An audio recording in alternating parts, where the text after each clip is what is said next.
Hello students, जय हिंद। कैसे हैं आप सभी लोग। तो देखिए, प्रीलिम्स 2021 में जो भी स्टूडेंट्स अपीयर हो रहे हैं उनके लिए काफ़ी इंपॉर्टेंट आज टॉपिक्स हम लोग डिस्कस करने जा रहे हैं। ये एक मैगजीन है, राइट। ये इनिशिएटिव प्रदीप कुमार जी का है, सोशियोलॉजी एक्सपर्ट है ये। तो लर्न इनफाइनाइट का ये इनिशिएटिव है। तो इसके थ्रू हम लोग जो है वो मैगजीन, मतलब इनकी एक मैगजीन है पूरी ईयरली कंपाइलेशन की। और सबसे बेस्ट चीज़ इसमें है कि पीआईबी से रिलेटेड पूरी चीज़ यहाँ पर आपको मिलेंगी। पीआईबी में जो जो चीज़ें आई हैं, मतलब 2021 में अगर आप अपीयर हो रहे हैं तो ये बिल्कुल जरूर देखिएगा, क्योंकि पीआईबी आप जानते हैं इसकी, इसी से पीआईबी से ज्यादातर जो है वो डायरेक्टली क्वेश्चन जो है वो पूछे जाते हैं। पीआईबी ऑब्वियस ही बात है कि सरकारी इनिशिएटिव हमें देखने को मिलता है, तो उसी से ही आपसे जो है वो क्वेश्चन पूछेंगे, उन्हीं से ही क्वेश्चन जो है वो बनेंगे, राइट। तो मैं आप लोगों के लिए इस मैगजीन से एक एक करके, जैसे कि आज जो हम लोग डिस्कस करने वाले हैं पॉलिटी के टॉप क्वेश्चंस या फिर टॉप टॉपिक्स पॉलिटी के, जो आप 2021 में अपीयर होंगे, तो पॉलिटी की तरफ से जो है वो क्या क्या चीजें आपको मिलेंगी, पॉलिटी एंड गवर्नेंस की तरफ से जैसे क्या क्या चीजें आज हम लोग कवर करने वाले हैं। ऐसे करके मैं अलग अलग जो सब्जेक्ट्स हैं या टॉपिक्स हैं, सब्जेक्ट टॉपिक वाइज जो है वो मैं आप लोग को पूरा का पूरा जो है वो करवा दूंगा 2021 से पहले, राइट। तो पॉलिटी एंड गवर्नेंस की बात करें तो 22nd law commission of India, school health ambassador initiative, तो ऐसे करके काफी सारे ये इनिशिएटिव्स हैं पॉलिटी के, राइट, जो कि 2021 में अगर आप अपीयर हो रहे हैं तो बिल्कुल आपको जो है वो देखकर जाना ही है। तो और इसकी पीडीएफ की भी बात करें तो जैसे ये पूरा इनिशिएटिव अपन अगले कमिंग 10 डेज में कंप्लीट कर लेंगे, तो इसकी एक साथ में आपको पीडीएफ भी जो है वो पूरी की पूरी प्रोवाइड करा दूंगा। या ये पॉलिटी एंड गवर्नेंस यहाँ पर लिखा है, तो यहाँ से स्टार्ट हो रहा है। तो यहाँ से अपन स्टार्ट करते हैं चीजों को, और इंग्लिश में ये मैगजीन है, राइट। जो भी स्टूडेंट हिंदी मीडियम से अपीयर हो रहे हैं एग्जाम में, आप जो है वो ध्यान से सुनिएगा। और उसके बाद जो भी चीज आप नोट डाउन करते जाइए, क्योंकि मैं आपको हिंदी में ही पूरी चीज जो है वो एक्सप्लेन करूंगा। तो प्रीलिम्स के लिए क्या क्या चीज आपके लिए इंपॉर्टेंट है वो पूरी की पूरी चीज मैं आपको बताऊंगा। काफी इंपॉर्टेंट है पीआईबी की ये पूरी कंपाइलेशन जो आपको मिल रही है, ये आज के समय का बेस्ट सोर्स है ये। यानी कि प्रीलिम्स से पहले पहले इसको तो बिल्कुल अच्छे से आपको करके जाना है। तो ये पूरी चीज कमिंग 10 डेज के अंदर अपन फिनिश कर देंगे, राइट। और इसकी पीडीएफ भी जैसे 11th डे पर मैं आपको इसकी पीडीएफ जो है वो प्रोवाइड करा दूंगा, बट आप रेगुलरली इसको जो है वो फॉलो करिएगा, राइट। मैं कोशिश करूंगा कि रेगुलर वीडियोस ही लेकर आऊं और एक एक करके पूरे टॉपिक्स अपन फटाफट फिनिश कर दें। तो आज स्टार्ट करते हैं पॉलिटी से। तो 22nd लॉ कमीशन, तो अगर अभी क्वेश्चन आ जाए कि कौन सा अभी लेटेस्ट लॉ कमीशन है, तो 22nd है, ठीक है। 22nd लॉ कमीशन अभी लेटेस्ट हम लोग को देखने को मिल रहा है। क्वेश्चन अगर आए कि पहला लॉ कमीशन कब स्टैब्लिश हुआ था, तो 1834 आपको ध्यान में रखना है, राइट। और चार्टर एक्ट 1833 के तहत इसे स्टैब्लिश किया गया था लॉर्ड मैकॉले की चेयरमैनशिप के अंदर, राइट। तो क्वेश्चन ये बनेगा कि पहले लॉ कमीशन के चेयरमैन जो थे वो कौन थे, तो लॉर्ड मैकॉले। आपको ये ध्यान में रखना है किस चार्टर एक्ट के तहत इसे लॉ कमीशन को बनाया गया था, तो चार्टर एक्ट 1833 ध्यान में रखना है।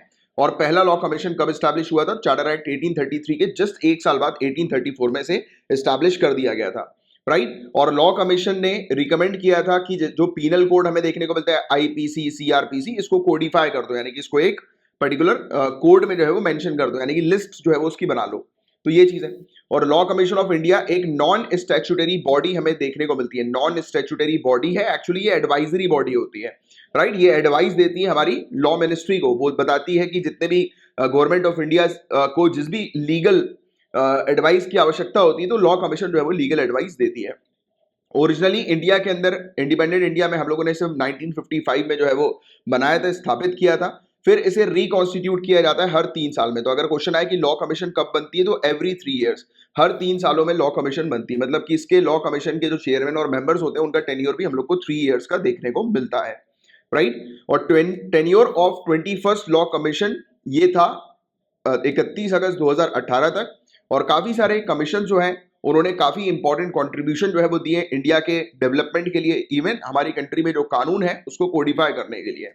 और अभी तक इसकी 277 रिपोर्ट्स टोटल जो है वो इन्होंने सबमिट करी है लॉ कमीशन ने। तो ये चीज इंपॉर्टेंट नहीं है, मेन जो फैक्ट्स जो थे वो लॉ कमीशन से रिलेटेड इतने थे, सिर्फ इतनी सी चीज आपको ध्यान में रखनी है। लॉ कमीशन से रिलेटेड क्वेश्चन आएगा तो इन्हीं से रिलेटेड आएगा। और इसके अलावा आगे की चर्चा करें, अब ऑर्गेनाइजेशन की बात करें तो 22nd लॉ कमीशन के अंदर, अब मैंने आपको ऑलरेडी बताया 3 साल के पीरियड के लिए लॉ कमीशन स्टैब्लिश होता है। इसमें एक चेयरपर्सन होते हैं, 4 फुल टाइम मेंबर होते हैं। इसमें हम लोग को सेक्रेटरी देखने को मिलते हैं, यानी कि आईएएस ऑफिसर इसके मेंबर्स हम लोग को देखने को मिलते हैं, राइट। साथ ही साथ इसके सेक्रेटरी हम लोग को कौन से एक्स ऑफिशियो देखने को मिलते हैं, तो डिपार्टमेंट ऑफ लीगल अफेयर्स के, लेजिस्लेटिव डिपार्टमेंट के, राइट। और साथ ही साथ बताया जाता है कि 5 से ज्यादा पार्ट टाइम मेंबर जो है वो नहीं होंगे, राइट। तो ये चीज इसकी हम लोग को देखने को मिलती है। गवर्नमेंट ऑफ इंडिया जो है वो इनके टर्म्स वगैरह जो है वो डिसाइड करती है, यानी कि सेंट्रल गवर्नमेंट की इनके क्या टर्म्स वगैरह होंगे, राइट। और ये एडवाइजरी नेचर की बॉडी हम लोग को देखने को मिलती है। सिर्फ इतनी सी चीज बस आप इसमें ध्यान में रखिए, इससे ज्यादा और कुछ इसमें काम का नहीं है, राइट। प्रीलिम्स के लिए सिर्फ इतनी सी चीज आपको ध्यान में रखनी है। अब नेक्स्ट टॉपिक की बात करें कि school health ambassador initiative, school health ambassador initiative. तो सेंट्रल गवर्नमेंट ने लॉन्च किया है स्कूल हेल्थ एम्बेसडर इनिशिएटिव। कब लॉन्च किया था? 2020 में। तो वो सिर्फ ईयर बस अगर बाई चांस आ जाए तो ध्यान में रखना। और किस चीज के लिए? तो स्कूल हेल्थ, तो स्कूल में अवेयरनेस क्रिएट करने के लिए अबाउट प्रिवेंटिव हेल्थ एस्पेक्ट्स, यानी कि कोई सी बीमारी होती है, काफी सारी बीमारी होती है जिसको आप दवाई खा के प्रिवेंट कर सकते हो, राइट। उसको ट्रीट किया जा सकता है दवाइयों को लेकर, ट्रीटमेंट लेकर, राइट। बट फिर भी आप जानते हैं कि हमारी कंट्री के अंदर जिन दवाइयों को ट्रीट किया जा सकता है तो उसके कारण भी लोगों की मौतें होती हैं, डेथ होती हैं। इसके बारे में आपको ऑलरेडी जानकारी है ही, राइट। तो इन्हीं सब चीजों को रोकने के लिए कि जो ट्रीटेबल डिजीज जो होती हैं उनके कारण जो लोगों की मौत होती है, इन चीज को रोकने के लिए ऐसे इनिशिएटिव जो है वो लेकर आए गए हैं, राइट। तो ये चीज आपको ध्यान में रखना है। इस इनिशिएटिव के तहत 2 टीचर जो है उन्हें आइडेंटिफाई किया जाएगा हर एक सरकारी स्कूल के अंदर as a health and wellness ambassadors के तौर पर, राइट, जो कि प्रमोट करेंगी हेल्थ और वेलनेस को स्कूल्स में, राइट। और स्कूल हेल्थ एम्बेसडर इनिशिएटिव का मेन एम ये है कि to foster growth, development and educational achievement for school going children by promoting their health and wellbeing. तो उनकी सेहत को ध्यान में रखते हुए, क्योंकि स्कूल के बच्चे, जो छोटे बच्चे जो होते हैं, उनका उनका वो अगर फिजिकली और मेंटली हेल्थी होंगे तो कंट्री के डेवलपमेंट के लिए, कंट्री की प्रोग्रेस के लिए आगे चल के वो बेहतर तरीके से कंट्रीब्यूट कर पाएंगे। इसका मेन इनिशिएटिव ये हम लोग को देखने को मिलता है। इसमें आप 2 टीचर ध्यान में रखना कि दो टीचर को एम्बेसडर हर सरकारी गवर्नमेंट स्कूल में जो है वो बनाया जा रहा है, राइट। तो ये वाली चीज है जिसके बारे में आप लोग को एक बेसिक सी जानकारी होनी चाहिए। The health and wellness ambassador will spread awareness regarding preventive health by organising culturally sensitive activity. तो कुछ एक्टिविटी सेशन वगैरह भी ऑर्गेनाइज करेंगे, राइट। हर वीक में, मतलब बताया जा रहा है कि 24 हफ्ते तक, एक साल में, यानी कि एक साल में टोटल 24 वीक्स तक बताया जा रहा है, 1 घंटे के लिए, राइट। 24 वीक में हर 1 घंटे के लिए बता रहे हैं कि ये कल्चरली सेंसिटिव एक्टिविटी वगैरह ऑर्गेनाइज करेंगे। वैसे ये चीज काम की नहीं है, बस फिर भी आपको एक बेसिक सा आइडिया जो है वो होना चाहिए, right. A proper 24-hour curriculum has been prepared for health program by NCERT. Beside this, material for training of nodal teachers and facilitator guide have also been developed in consultation with HRD ministry, right? तो ये इतना कुछ खास काम का नहीं है। 11 themes have been identified under the health program including emotional and mental wellbeing, gender equality. तो ये सब चीजों पर ये फोकस करेंगे। Nutrition, prevention and management of substantive misuse, health and sanitation, reproductive health, HIV मतलब प्रिवेंशन। तो ये सब चीजों पर ये फोकस करने वाले हैं। बस ये ध्यान में रखो, अगर ये वाला क्वेश्चन अगर आ जाए स्कूल हेल्थ एम्बेसडर इनिशिएटिव का, तो इसमें आपको सिर्फ 2 ही चीज पूछी जाएंगी। एक तो कब ये शुरू हुआ, 2020, बस ध्यान में रखना है। दूसरा, ये इनिशिएटिव किससे रिलेटेड है, इसमें हेल्थ लिखा हुआ है तो उससे आपको आ ही जाएगा कि हेल्थ ऑब्वियस बात है, और स्कूल लिखा है तो मतलब कि स्कूल में जो बच्चे हैं, स्कूल गोइंग चिल्ड्रन जो हैं, उनकी हेल्थ और उनकी सेहत का ध्यान रखने के लिए ये इनिशिएटिव लाया गया है। अब एम्बेसडर में सिर्फ आपको ये ध्यान में रखना है कि सरकारी स्कूल में 2 टीचर्स को एम्बेसडर बनाया जाएगा, जो कि पूरे इस इनिशिएटिव को आप कह सकते हो इंप्लीमेंट करने का या एग्जीक्यूट करने का जो है वो काम करेंगे, राइट। नेशनल क्रैश स्कीम, तो देखो जैसे ये क्रैश आप सुनो, राइट, तो आपको दिमाग में तुरंत आ जाना चाहिए झूला घर, राइट। झूला घर की यहाँ पर बात हो रही है। जो झूला घर होता है ना, जहाँ पर छोटे बच्चों को डे बोर्डिंग जिसको हम लोग बोलते हैं, छोटे बच्चों को जहाँ पर रखा जाता है, तो नेशनल क्रैश स्कीम ये झूला घर की स्कीम है। इसका पुराना नाम क्या था? अगर ऐसा कुछ क्वेश्चन आ जाए तो Rajiv Gandhi national creche scheme इसका पुराना नाम था। मेरे ख्याल से शायद मैं अगर गलत प्रोनाउंस कर रहा हूँ तो आपको बेहतर प्रोनाउंसिएशन इसका आता होगा तो आप बोल लीजिएगा। बाकी ये चीज लिखी हुई है यहाँ पर, राइट, क्रैश। आगे की बात करें, ये सेंट्रली स्पॉन्सर्ड स्कीम है, ये वाली चीज आप थोड़ी सी ध्यान में रखिएगा, राइट। 2017 से ये स्कीम हमें देखने को मिल रही है, चल रही है, राइट। डे केयर फैसिलिटी बच्चों को दी जाती है, और किस एज के बच्चों को, तो पॉइंट टू बी नोटेड, ये एज के बच्चों को आपको ध्यान में रखना है। 6 महीने से लेकर 6 साल के बच्चों को डे बोर्डिंग फैसिलिटी इन झूले घर में प्रोवाइड की जाती है।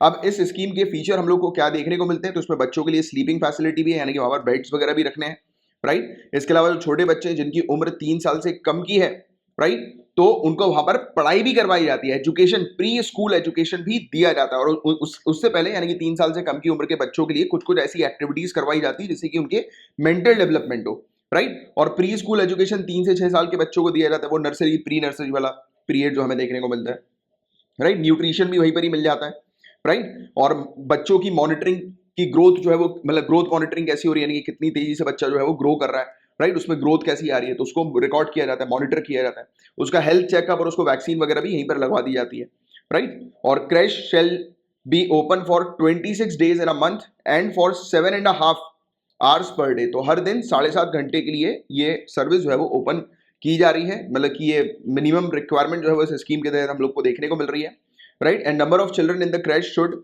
नॉट बी मोर देन 25 पर क्रैश, यानी कि एक झूला घर में 25 से ज्यादा बच्चे जो है वो नहीं होने चाहिए, और एक वर्कर के अंडर, राइट, और एक हेल्पर के अंडर। तो ये वाली चीज यहाँ पर बताई जा रही है।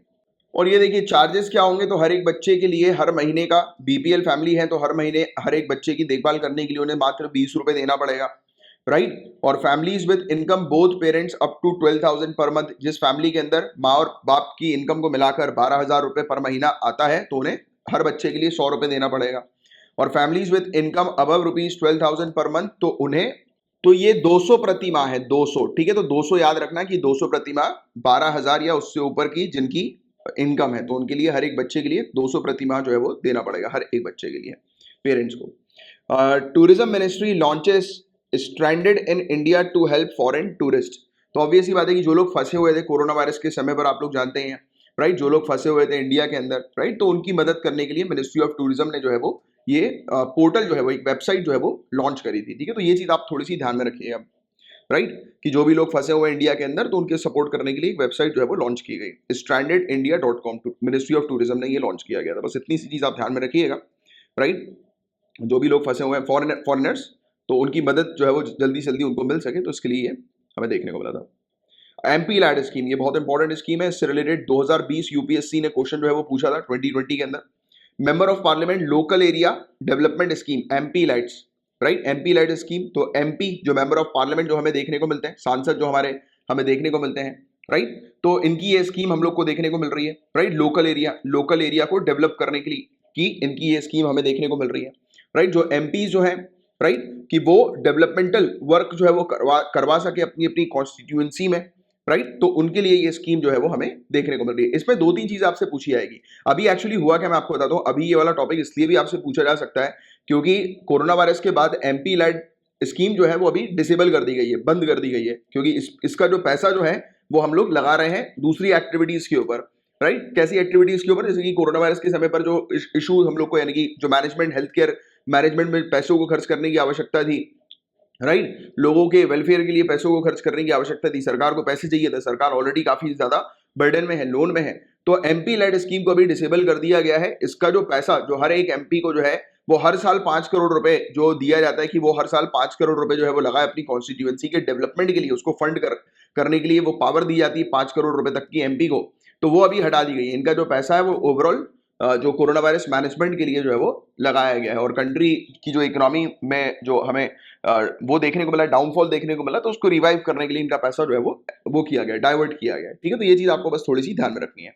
तो हर साल एमपी जो है वो क्या करते हैं, रिकमेंड करते हैं कि कौन से कार्य जो है वो उनकी कॉन्स्टिट्यूएंसी में जो है वो करना है, राइट। और एटलीस्ट बताया जाता है कि 15% of the MP leads entitlement for the year for areas inhabited by scheduled caste population and 7% for the areas inhabited by scheduled tribe population। तो देखो बहुत ध्यान से समझना, हर साल पहला पॉइंट, हर साल जो है वो एमपी को 5 करोड़ रुपए ऑफर किए जाते हैं, और एमपी जिस भी कॉन्स्टिट्यूएंसी से चुन के आते हैं वो अपनी अपनी कॉन्स्टिट्यूएंसी में क्या करते हैं, डेवलपमेंट करते हैं, राइट। ये लोकसभा के एमपी की बात कर रहा हूं जो अपनी कॉन्स्टिट्यूएंसी से चुन के आते हैं। राज्यसभा में आपको पता है कि स्टेट लेजिस्लेटिव असेंबली उन्हें वो करती है, राइट, चुनती है। तो उसके बारे में आप जानते ही हैं कि लोकसभा और राज्यसभा के इलेक्शंस के बारे में आपको बहुत अच्छे से पता है। लोकसभा का जो इलेक्शन होता है वो डायरेक्ट इलेक्शन होता है, राज्यसभा का इनडायरेक्ट इलेक्शन हम लोग को देखने को मिलता है, राइट। तो वो सब चीजें आपको पता है, तो इसलिए मैं आपको एमपीज हम लोग ओवरऑल लोकसभा राज्यसभा दोनों की एमपीज की बात करते हैं, मेंबर ऑफ पार्लियामेंट की। बट यहां पर ध्यान में रखना कि लोकसभा के जो एमपीज होंगे, क्योंकि यहां पर नहीं लिखा, यहां पर सिर्फ एक सिंपल सा टर्म जो है वो लिख दिया एमपी करके, बट आपको ये डिफरेंशिएट करना जरूरी है, इसलिए मैं आप लोग को ये पूरी चीज पढ़ा रहा हूं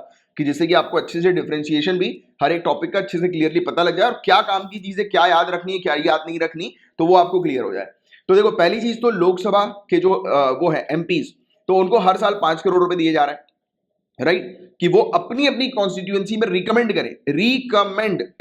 करें डेवलपमेंटल वर्क को, कि क्या क्या कार्य उन्हें करवाना है, राइट, कि उनकी कॉन्स्टिट्यूएंसी के अंदर जैसे कि रोड खराब है तो रोड बनवा दो, उनकी कॉन्स्टिट्यूएंसी के अंदर किसी हॉस्पिटल की रिक्वायरमेंट है तो हॉस्पिटल के लिए वो पैसा लगा दो। तो बात समझ रहे हो, इस तरीके की एक्टिविटीज वगैरह, तो वो रिकमेंड कर सकते हैं कार्यों को, राइट। फिर उसके बाद फिर जो हमारे डिपार्टमेंट्स वगैरह हैं, राइट, तो वो जो कंसर्न डिपार्टमेंट्स हैं जो उस पर्टिकुलर प्रोजेक्ट से रिलेटेड है, जैसे कि रोड बनाने के लिए रोड के लिए अलग डिपार्टमेंट है, हॉस्पिटल बनाने के लिए उनके लिए अलग डिपार्टमेंट है, तो फिर वो अपने हिसाब से जो है वो फिर कार्य जो है वो डिपार्टमेंट एलोकेट करेंगे। बट रिकमेंडेशन कार्य कौन से करने हैं वो कौन करेंगे, एमपी करेंगे अपनी अपनी कॉन्स्टिट्यूएंसी के लिए, राइट। बट अगर बात करें हम लोग एमपी की, किसके, कौन से वाले एमपी की, राज्यसभा के, तो राज्यसभा से जो चुन के आते हैं तो वो अपनी अपनी स्टेट जहां से वो चुनकर आए हैं अपनी स्टेट के लिए कहीं पर भी वो रिकमेंड कर सकते हैं अपनी अपनी स्टेट के लिए, राइट। और इवन ये भी कहा जाता है कि जो राज्यसभा के जो एमपी है, not even in their state also but anywhere in the country, country में कहीं पर भी कोई भी डेवलपमेंट करना है तो उसके लिए राज्यसभा से चुने गए एमपी जो है वो रिकमेंड कर सकते हैं, यानी कि पूरे इंडिया के लिए कहीं के लिए भी रिकमेंड कर सकते हैं, बट वो प्रायोरिटी अपनी अपनी स्टेट को जो है वो देते हैं, राइट। तो ये वाली चीज भी है, तो उसके बारे में भी आगे चल के यहाँ पे शायद लिखा होगा तो मैं और डिटेल में आपको समझा दूंगा। अभी के लिए सिर्फ इतना सा आइडिया रखो। पहला पॉइंट आपको क्या याद रखना है, 5 करोड़ रुपए हर एक एमपी को दिया जाता है। इस 5 करोड़ रुपए में से ये याद रखना कि 15% इनको ऐसे एरियाज पर पैसे जो है वो एलोकेट करने जिससे कि शेड्यूल्ड कास्ट पॉपुलेशन को फायदा हो, और 7% एलोकेट करना है शेड्यूल्ड ट्राइब एरियाज के लिए कि उनको फायदा हो। तो इस पर्टिकुलर 5 करोड़ में से 15% शेड्यूल कास्ट के लिए और 7% शेड्यूल ट्राइब पॉपुलेशन की एरिया के डेवलपमेंट के लिए इनको जो है वो पैसे एलोकेट करना है या रिकमेंडेशन करना है, right. And in order to encourage trust and societies for the betterment of tribal people and ceiling of rupees 75 lakh is stipulated for building assets by trust and societies subject to condition prescribed in the scheme guidelines। अब देखिए कुछ trusts होते हैं, कुछ societies होती हैं, registered societies वगैरह, जो कि किनके लिए, ट्राइबल पीपल के लिए काम करती है, उनके बेटरमेंट के लिए कि उनकी ग्रोथ हो जाए। तो कहा गया है कि 75 लाख रुपए तक उनकी ग्रोथ के लिए आप पैसे जो है वो एलोकेट कर सकते हो, यानी कि वो मतलब ट्राइबल पीपल की ग्रोथ के लिए जो सोसाइटीज और ट्रस्ट वगैरह जो काम करती हैं तो उनको 75 लाख रुपए तक एलोकेट किया जा सकता है पर ईयर, हर साल। एंड लोकसभा मेंबर जो है वो रिकमेंड कर सकते हैं काम को विद इन देयर कॉन्स्टिट्यूएंसी। अब ये वाली चीज जो मैं आपको समझा रहा था वो यहां पर लिखी हुई है कि लोकसभा के जो एमपी जो हमें देखने को मिलते हैं वो अपनी कॉन्स्टिट्यूएंसी में एलोकेट कर सकते हैं काम को। और देखिए बहुत ध्यान सुनिए, अब राज्यसभा का वो देखिएगा, अब राज्यसभा की समझने की आवश्यकता है। तो जो इलेक्टेड मेंबर्स हम लोग को राज्यसभा के देखने को मिलते हैं तो वो अपनी स्टेट के अंदर जहां से वो चुने गए हैं, राइट, तो वहां पर वो कार्य जो है वो कहीं पर भी एलोकेट कर सकते हैं अपनी पूरी स्टेट के अंदर, जो मैं भी आपको समझा रहा था। और जो नॉमिनेटेड मेंबर्स हैं दोनों ही राज्यसभा और लोकसभा के, वो कंट्री में कहीं पर भी कार्यों को एलोकेट करवा सकते हैं। तो इसमें 3 चीज आपको समझनी है। जो चुने गए, जैसे कि लोकसभा की कॉन्स्टिट्यूएंसी से चुने गए जो एमपी हैं, तो वो जो एमपी इलेक्टेड एमपी हैं लोकसभा के, वो सिर्फ अपनी कॉन्स्टिट्यूएंसी के अंदर ही वर्क को एलोकेट करेंगे। राज्यसभा से चुने गए जो लोग हैं, यानी कि स्टेट लेजिस्लेटिव असेंबली से चुने गए जो लोग राज्यसभा के अंदर, जो एमपी राज्यसभा के अंदर है, वो अपनी स्टेट में कहीं पर भी वर्क को एलोकेट कर सकते हैं या रिकमेंड कर सकते हैं कहां पर कार्य करना है। और जो नॉमिनेटेड मेंबर्स हैं दोनों ही लोकसभा और राज्यसभा के, वो पूरी कंट्री में कहीं पर भी करवा सकते हैं, राइट। तो ये चीज आपको थोड़ा सा समझना जरूरी है, राइट। और ये सब चीजें यहां पर लिखी हुई हैं, ठीक है, सिंपल सी, जिसके बारे में आपको बेसिक सा आइडिया होना चाहिए, बेसिक सी जानकारी होनी चाहिए, बस दैट्स इट। इतना समझ लो आप, इतना सफिशिएंट है, मोर देन सफिशिएंट इस टॉपिक से related. 24/7 national tele consultation centre नाम से हमारा 24 घंटे एक ऐसा सेंटर बनाया हुआ है कि जो कि 24 घंटे जो है वो मदद करेगा, राइट, टेली कंसल्ट करेगा। तो health and family welfare minister ने ये चीज लॉन्च करी है, पॉइंट टू बी नोटेड, किसने लॉन्च करी है, health and family welfare minister ने। और सेंटर जो है ये बताया जा रहा है कि एक टेली मेडिसिन हब है। इसके जरिए जो एक्सपर्ट डॉक्टर्स हम लोग को अलग अलग क्लिनिकल डोमेन के देखने को मिलते हैं वो 24/7 अवेलेबल रहेंगे, और कि कोविड-19 से रिलेटेड जितनी भी क्वेरीज आ रही है उसके लिए डॉक्टर्स की टीम को जो है वो बैठा रखा है, जो कि 24/7 जो है वो अपनी सर्विस जो है वो ऑफर करेंगे। बस इतनी सी चीज इसमें ध्यान रखो, और ज्यादा कुछ इंपॉर्टेंट नहीं है। और किस माध्यम से, तो इसके लिए कोई अलग वेबसाइट नहीं है, ये बताया जा रहा है कि अपने व्हाट्सएप, स्काइप, गूगल डीओ, इन सब के जरिए वीडियो कम्युनिकेशन भी कर सकेंगे। और देखिए इवन ना ही सिर्फ डॉक्टर पेशेंट के साथ कंसल्ट करेंगे बल्कि डॉक्टर टू डॉक्टर कंसल्टेशन भी होगा। जैसे कुछ केसेस होते हैं सीवियर केसेस, अब उसमें डॉक्टर को दूसरे डॉक्टर्स की मदद लगती है, तो इसमें हमें देखने को मिलेगा कि इस माध्यम से, यानी कि इस स्कीम के जरिए या इस इनिशिएटिव के जरिए, 24/7 नेशनल कंसल्टेशन सेंटर इनिशिएटिव के जरिए डॉक्टर टू डॉक्टर भी आपस में जो है वो कंसल्ट कर सकेंगे। That's it. देखो सेंटर ने बताया जा रहा है कि सेंटर इंटीग्रेट कर रही है नेशनल मेडिकल कॉलेज नेटवर्क को, right, national medical college network जो हमें देखने को मिल रहा है, टर्मिनल्स वगैरह जो है, राइट। तो 2-वे वीडियो कॉन्फ्रेंसिंग जो है वो 50 मेडिकल कॉलेज इसके नेटवर्क के अंदर है, तो उनमें करेंगे। मेडिकल कॉलेज में ऑब्वियस सी बात है कि काफी सारे एक्सपर्ट्स डॉक्टर्स वगैरह हम लोग को देखने को मिलते हैं, राइट, तो उसमें भी डॉक्टरों को मदद मिलेगी। बस दैट्स इट, इतनी सी चीज आपको पता होनी चाहिए।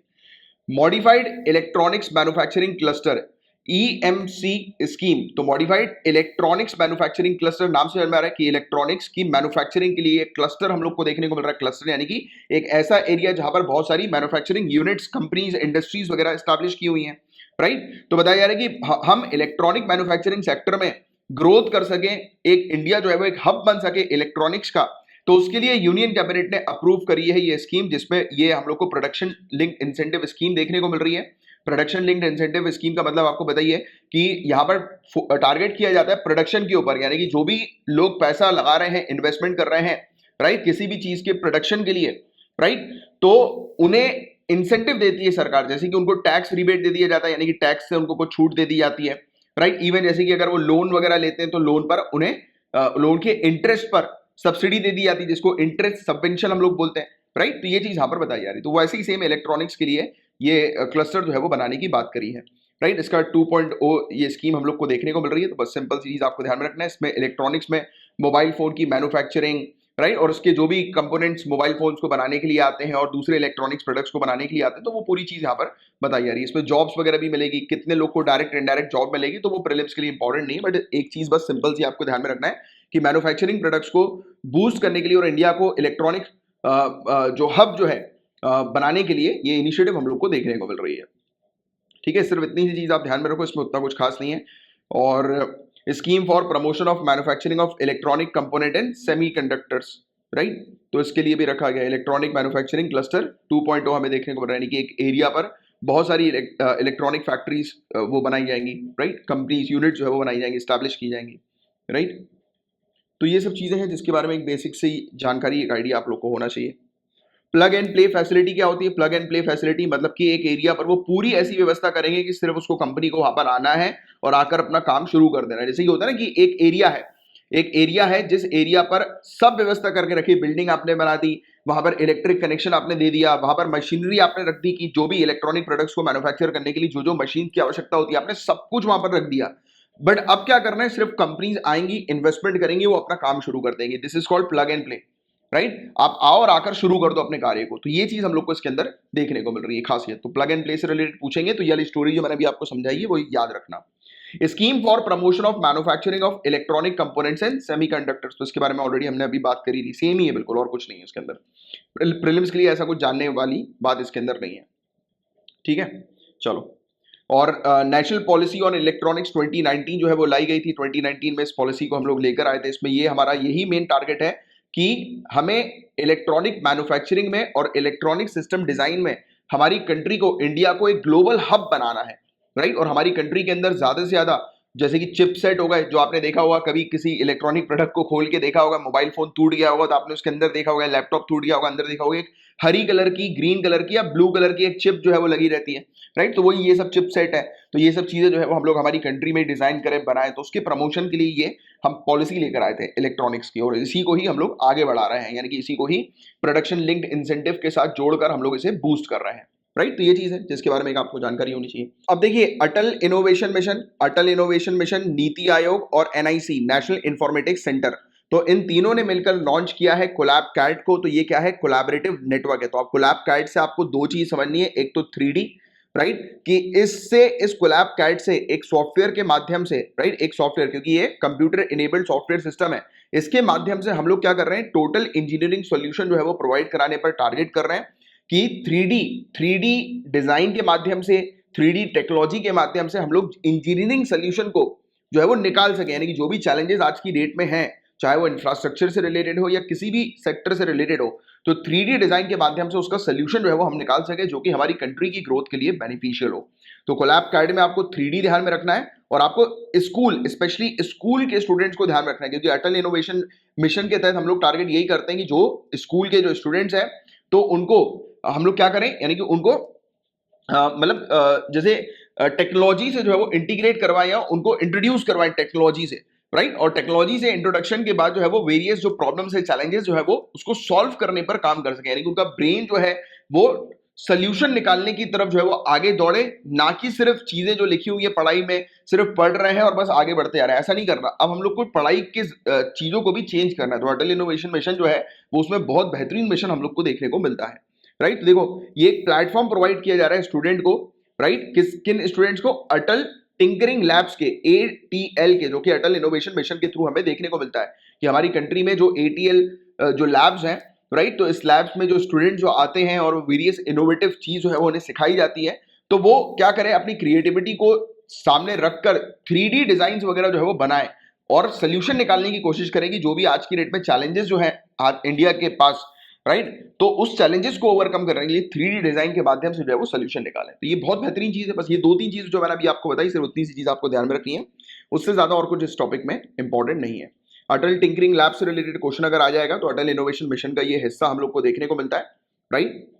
और इसमें मेन टारगेट किया गया है कि 1 मिलियन चिल्ड्रन, 1 मिलियन कितना होता है, 10 लाख बच्चे जो इंडिया के अंदर है उन्हें न्यू टेरिक इनोवेटर जो है वो बनाना है, राइट। तो ये मेन टारगेट है, राइट, अटल इनोवेशन मिशन का। ये एक इनिशिएटिव हम लोग को नीति आयोग का देखने को मिलता है। नीति का फुल फॉर्म भी आपको पता होना चाहिए। मेरे ख्याल से अभी ईपीएफओ का जो पेपर हुआ था अभी लेटेस्ट, तो उसमें नीति आयोग को भी शायद ये वो पूछा गया था कि इसका फुल फॉर्म क्या है, तो national institution for transforming India, right. और इसमें बताया जा रहा है कि अटल टिंकरिंग लेबोरेटरीज इस पर्टिकुलर मिशन के थ्रू, अटल इनोवेशन मिशन के थ्रू जो है वो स्टैब्लिश की गई है, जहां पर बैठकर बच्चे जो हैं वो नए नए मतलब इनोवेटिव चीजें जो है वो सीखते हैं। तो ये वाली चीजें जिसके बारे में आपको ध्यान में रखना है। एटीएल प्रोग्राम जो है वो लॉन्च किया गया है एक कैंपेन के तहत, मतलब इसने भी एक कैंपेन जो है वो लॉन्च किया, टिंकर फ्रॉम होम, राइट। ये इंश्योर करने के लिए बच्चे जो है हमारी कंट्री के अंदर उन्हें easy to learn online resources जो है वो मिल सके अपने घर पर ही, राइट, जिससे कि वो अपने आप को बेटर बना सकें, ग्रो कर सकें, राइट। तो ये चीज हमें देखने को मिल रही है।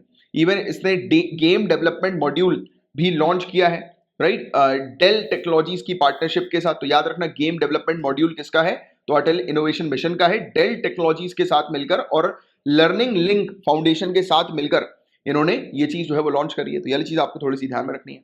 अटल इनोवेशन मिशन जो है वो मतलब इसमें मेन टारगेट मैंने आपको स्टार्टिंग में ही बता दिया कि बच्चे जो है वो इनोवेटिव कल्चर जो है वो हमारी कंट्री में लेकर आना, एंटरप्रेन्योरशिप कल्चर जो है उसे प्रमोट करना, बस दैट्स इट।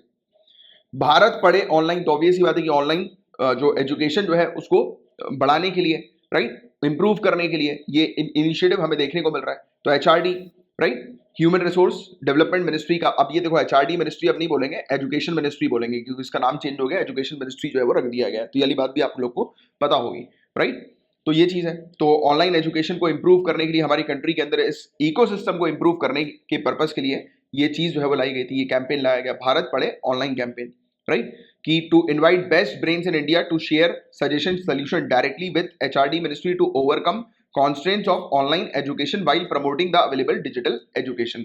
तो देखो जो ऑलरेडी डिजिटल एजुकेशन हमारे पास अवेलेबल है, जो ऑनलाइन रिसोर्सेज हमारे पास अवेलेबल है, तो लोग आए और आकर डायरेक्टली मिनिस्ट्री मतलब एजुकेशन मिनिस्ट्री को डायरेक्टली कंट्रीब्यूट करें, राइट, बताएं कि क्या क्या सोल्यूशन जो है वो लाए जा सकते हैं। जैसे कि आपको पता होगा कुछ लोगों को अवार्ड वगैरह भी रिसेंटली मिला था, उन्होंने पूरी की पूरी एनसीईआरटी को ऑडियो बुक में, क्यूआर कोड में, या फिर वो होता है ना एनिमेशन, उसमें जो है वो कन्वर्ट कर दी, ऐसे रिसोर्सेज जो है वो बना दिए। तो बहुत ही बढ़िया बढ़िया चीजें जो है वो हुई हैं आज की डेट में। तो वो इन्हीं सब इनिशिएटिव के तहत हम लोग को देखने को मिल रहा है, हुई है।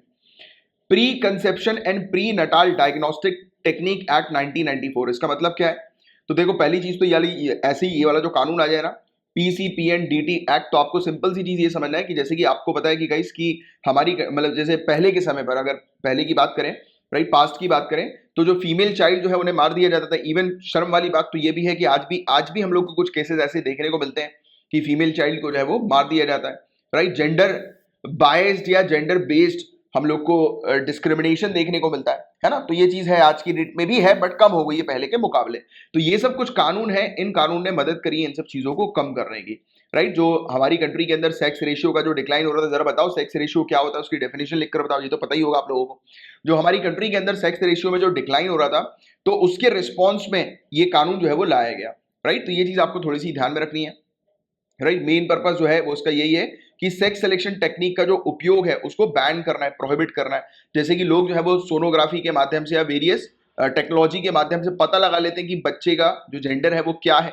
तो इन सब चीजों को रोकने के लिए ये वाली चीज हमें देखने को मिल रही है, ये कानून हमें देखने को मिला, बस दैट्स इट। ये वाली चीज बस आपको इस कानून से रिलेटेड एक आइडिया होना चाहिए, बस और कुछ नहीं। इंस्टेंट पैन थ्रू आधार बेस्ड ई केवाईसी, राइट, तो ये उतना काम का नहीं है, राइट। ये प्रीलिम्स में आपसे नहीं पूछेंगे वैसे, right. allotment process is paperless and electronic pen is issued to applicant free of cost। तो देखो ई पेन, इलेक्ट्रॉनिक पेन, यानी कि आप जो है वो अपना आधार नंबर जो है वो डालकर आपको तुरंत जो है वो पैन कार्ड जो है वो इलेक्ट्रॉनिक फॉर्म में जो है वो मिल जाएगा। तो ये वाली चीज थी, इतना कुछ काम का नहीं है, ये चीज नहीं पूछेंगे आपसे, राइट। बस इस मैगजीन में बस एक ही चीज बस मुझे लग रही है कि इनका जो ये वाटर मार्क है ना, तो उसको वाटर मार्क की तरह रखना चाहिए, इन्होंने डायरेक्ट पिक्चर की तरह रख दिया, जो थोड़ा सा डिस्टर्बिंग हो रहा है। देखिए काफी सारे, इनको इन्हें लाइट करना चाहिए था, वाटर मार्क बनाना चाहिए था, मैं उनको बोल दूंगा, इनको अपडेट कर दूंगा, क्योंकि ये मैगजीन के जो ओनर है वो मेरे पहचान के ही हैं, राइट। तो उनसे मैं बोल दूंगा, तो फिर ये वो हो जाएगा, ठीक हो जाएगा, ठीक है। तो मैं जब आपको पीडीएफ दूंगा, कोशिश करूंगा कि आपको जो मैं पीडीएफ दूं उसमें जो वाटर मार्क जो होना चाहिए वो वाटर मार्क की तरीके का हो तो अच्छा है, क्योंकि जिसमें कि थोड़ा ट्रांसपेरेंट देखे, क्योंकि वाटर मार्क भी एक कंपनी के लिए जरूरी होता है यार, कि उसका जो वो चीज है, कॉपीराइट है, वो कहीं और कोई ना ले जाए, तो वो ठीक रहता है, राइट। इनफाइनाइट जो ये लर्न फाइनाइट जो है, ये काफी अच्छी मतलब ब्रांड है, ये काफी अच्छा ब्रांड है, राइट। ये काफी अच्छी सोर्सेज जो है वो लेकर आते हैं। चलो एनीवेज आगे की बात करते हैं। Garbage free star rating for cities, garbage free नाम से जन में आ रहा है कि सिटीज के अंदर जो गार्बेज है, कचरा कूड़ा जो है वो फ्री हो जाए, मतलब वहां पर ना रहे, राइट, कचरा कूड़ा। तो ये चीज हमें देखने को मिल रही है। Ministry of housing and urban affairs ने इसके रिजल्ट जो है वो अनाउंस किए हैं, star rating garbage free cities के, राइट। स्टार रेटिंग प्रोटोकॉल जो है वो लॉन्च किया गया था मिनिस्ट्री के द्वारा 2018 में, इस प्रकार की रेटिंग वगैरह जो है वो करना, और टारगेट किया जा रहा है कि सिटीज वगैरह जो है कचरे कूड़े से मुक्त हो जाए, राइट। तो ये चीज़ है। तो सिर्फ सिंपल सी चीज़ ये थोड़ी सी ध्यान में रखो आप, ये इंश्योर करता है कि सैनिटेशन के सर्टेन मिनिमम स्टैंडर्ड्स को, कि हर एक सिटी के अंदर मतलब एक अच्छा स्टैंडर्ड जो है वो होना चाहिए सैनिटेशन का, कम से कम मिनिमम स्टैंडर्ड तो फॉलो करना चाहिए, जैसे कि कचरा कूड़ा जो है वो ना रहे। तो इसमें आप मिनिस्ट्री बस ध्यान में रखो कि मिनिस्ट्री का ये इनिशिएटिव हमें देखने को मिल रहा है। अर्बन मिशन की 5th एनिवर्सरी हम लोग को देखने को मिल रही है। प्रधानमंत्री आवास योजना अर्बन, तो इसकी यहाँ पर बात हो रही है, 5वीं एनिवर्सरी है प्रधानमंत्री आवास योजना। तो बताओ जरा हमारा टारगेट क्या है कि सभी लोगों को जो है वो घर मिल जाने चाहिए, किस ईयर तक बताओ जरा।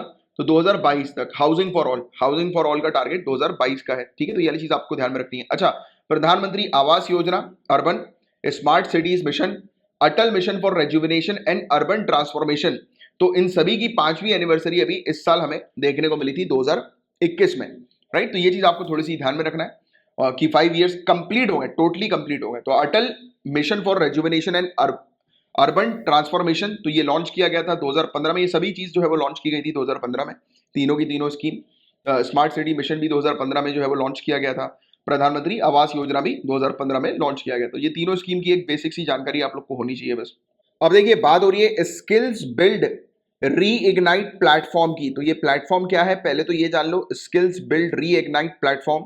तो ये जॉब सीकर्स, जिन लोग को जॉब की आवश्यकता है, और जो एंटरप्रेन्योर्स जो होते हैं, राइट, तो उन्हें एक सिंगल प्लेटफॉर्म पर मिलाएगी, जिससे कि वो एक जगह पर आकर देख सके। यानी कि जैसे कि होता है ना कि जिन लोग को जॉब चाहिए तो वो अपना रेज्यूमे वगैरह जो है वो डालते हैं, अपनी बताते हैं कि उनके पास क्या क्या स्किल्स है, राइट। तो वो मेंशन करते हैं इस पोर्टल के अंदर। अब जिन लोग को उस स्किल्स के अकॉर्डिंग, जिन एंटरप्रेन्योर्स को, जिसको भी, या फिर जो रिक्रूटर होते हैं, जिनको भी वो स्किल्स चाहिए, तो उसके अकॉर्डिंग वो उठा सकते हैं लोगों को, राइट। तो ये चीज हमें देखने को मिल रही है। तो आईबीएम और उसके पार्टनर्स ने इंट्रोड्यूस करी है, राइट, स्किल्स बिल्ड री इग्नाइट और स्किल बिल्ड इनोवेशन कैंप को। बस सिर्फ इतनी सी चीज आपको ध्यान में रखनी है। एक तो पहली बात तो कुछ लोगों को, यानी कि इस कैंप के जरिए कुछ लोग को स्किल्स भी जो है वो उनमें डेवलप की जाएगी, राइट, मतलब उनकी स्किल्स को अपग्रेड किया जाएगा, राइट, आईबीएम के माध्यम से, इस प्लेटफॉर्म के माध्यम से। और मेन इनिशिएटिव इस प्लेटफॉर्म, ये जो मेन इनिशिएटिव जो है वो ये है कि ये प्लेटफॉर्म जिन लोग को जॉब्स की आवश्यकता है, जो जॉब सीकर्स हैं और जो रिक्रूटर्स हैं, उनको एक सिंगल प्लेटफॉर्म पर लाया जाएगा। बस इसमें आप आईबीएम ध्यान में रखो, बस ये चीज इंपॉर्टेंट है, बस दैट्स इट। उतना और कुछ खास जो है वो इसके अंदर नहीं है, क्योंकि अभी क्या हुआ था, कोरोना वायरस के समय में बहुत सारे लोगों की जॉब चली गई थी। तो इस प्रकार के काफी सारे प्लेटफॉर्म है, एक आईबीएम का है, बस ये चीज ध्यान में रखना, राइट। और इसके अलावा स्किल बिल्ड इनोवेशन कैंप, ये कैंप भी 10 हफ्तों का इन्होंने लगाया, सेम आईबीएम का ही हम लोग को देखने को मिल रहा है ये प्रोग्राम, जो कि 100 आवर्स जो है वो सपोर्ट करेगा, लर्निंग प्रोवाइड कराएगा जो भी इंटरेस्टेड है, राइट, जिन्हें अपनी स्किल्स वगैरह को, अपनी लर्निंग वगैरह को जो है वो बिल्डअप करना है, इनहेंस करना है, जैसे कि उनको और अच्छी जॉब जो है वो मिल सके। तो उसके लिए भी ये कैंप जो है वो 10 हफ्तों का लेकर आए थे, दैट्स इट, राइट। बस ठीक है, ये वाली चीज हमें देखने को मिल रही है। अब ऑनलाइन निष्ठा प्रोग्राम की बात करें, ऑनलाइन निष्ठा प्रोग्राम, तो निष्ठा प्रोग्राम किसका है, तो ये एजुकेशन मिनिस्ट्री का ये प्रोग्राम हम लोग को देखने को मिल रहा है, राइट, इन्होंने लॉन्च किया है निष्ठा प्रोग्राम। इसका फुल फॉर्म है national initiative for school heads and teachers holistic advancement. तो हमें समझ में आ रहा है कि स्कूल के जो हेड होते हैं, प्रिंसिपल्स वगैरह जो होते हैं, टीचर वगैरह जो होते हैं, राइट, तो उनमें बेसिकली एडवांसमेंट, यानी कि उनको ट्रेन किया जाएगा, जिससे कि वो क्वालिटी एजुकेशन जो है वो डिलीवर कर सके स्टूडेंट्स को। ये वाली चीज इसके अंदर हमें देखने को मिल रही है। और ये किसके अंदर आ रहा है, समग्र शिक्षा के अंदर हम लोग को देखने को मिल रहा है, जो कि अगेन मिनिस्ट्री ऑफ एजुकेशन का एक फ्लैगशिप प्रोग्राम है। तो ये वाली चीज बस आप लोग को थोड़ी सी ध्यान में रखनी है, राइट। तो ये वाली चीज है। और ये पूरी ट्रेनिंग वगैरह जो होगी वो ऑनलाइन मोड के माध्यम से हम लोग को देखने को मिलेगी। दीक्षा और निष्ठा पोर्टल्स भी जो एनसीईआरटी के हैं उनके तहत ये कंडक्ट किया जाएगा। ठीक है, तो ये वाली चीज है जिसके बारे में आपको बेसिक सी जानकारी जो है वो होनी चाहिए। राइट, क्लियर है यहाँ तक बातें? अब आर्टिफिशियल इंटेलिजेंस बेस्ड असीम डिजिटल प्लेटफॉर्म, असीम डिजिटल प्लेटफॉर्म, तो इसके बारे में हम लोग बात करें तो पहली बात तो असीम का फुल फॉर्म जान लो, आत्मनिर्भर स्किल्ड एम्प्लॉय एम्प्लॉयर मैपिंग, तो वही एम्प्लॉय को एम्प्लॉयर से मिला दो। राइट, ये प्रोग्राम है। अब ये किसका प्रोग्राम है? Ministry of skill development and entrepreneurship का प्रोग्राम हमें देखने को मिल रहा है। तो जो इंफॉर्मेशन होती है कि किनके पास स्किल्ड वर्कफोर्स जो है, किनके पास स्किल्स है और जिनको आवश्यकता है एम्प्लॉयर को ऐसी स्किल्स की, तो इस प्लेटफॉर्म के माध्यम से उन्हें रिक्रूट किया जा सकता है। तो वही सेम चीज अभी हम लोग ने आईबीएम के केस में भी देखी। राइट, तो ये वाली चीज है सिंपल सी, जिसके बारे में एक आपको बेसिक सा आइडिया होना चाहिए। बस देखो अंडरस्टैंडिंग रखो कि ये टॉपिक किससे रिलेटेड है। उसके बाद तो अगर, क्योंकि देखो यूपीएससी का गेम जो है वो स्टेटमेंट वाला है, तो आपको सिर्फ ये चीज ध्यान में रखनी है कि ये टॉपिक किससे रिलेटेड है। वो चीज अगर माइंड में बैठ जाएगी तो उसके आसपास के एरियाज ऑटोमेटिकली आप जैसे ही स्टेटमेंट पढ़ोगे आपके लिए सामने चीजें क्लियर हो जाएंगी, तो उसमें टेंशन लेने की जरूरत नहीं। और अभी किसी को भी कोई पैनिक नहीं करना है, जो भी 2021 में अपीयर हो रहे हैं पैनिक मत करो, आराम से चीजें पढ़ते चलो।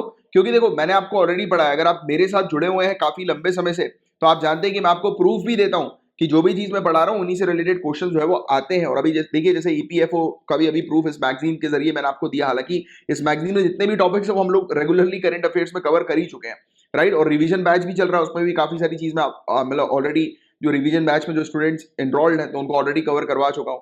राइट, तो एक चीज तो आपको श्योरिटी रखनी है, आपने साल भर तक जो है वो मेहनत करिए, एक साल तक दम लगा के मेहनत करिए। बस आपका समय है रिवीजन करने का और ज्यादा से ज्यादा मात्रा में टेस्ट को देने का। तो रिवीजन करो, टेस्ट देते चलो, रिवीजन करो, टेस्ट देते चलो, इतनी सी चीज आप कर लोगे तो आपका सिलेक्शन फॉर श्योर है।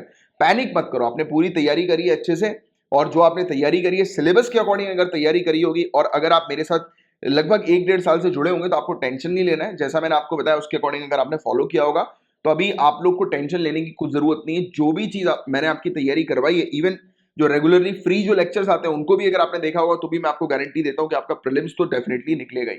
और अगर नहीं देखा है, आप अगर अलग से भी पढ़ाई कर रहे हैं तो आपको आपने अगर सिलेबस के अकॉर्डिंग तैयारी करी होगी तो आप ये चीज बस ध्यान में रखिएगा कि आपका सिलेक्शन होके रहेगा। अभी टेंशन लेने की जरूरत नहीं। देखो यार, इस एग्जाम को मैंने ऑलरेडी आपको बताया हुआ है कि इस एग्जाम को चाहिए टाइम।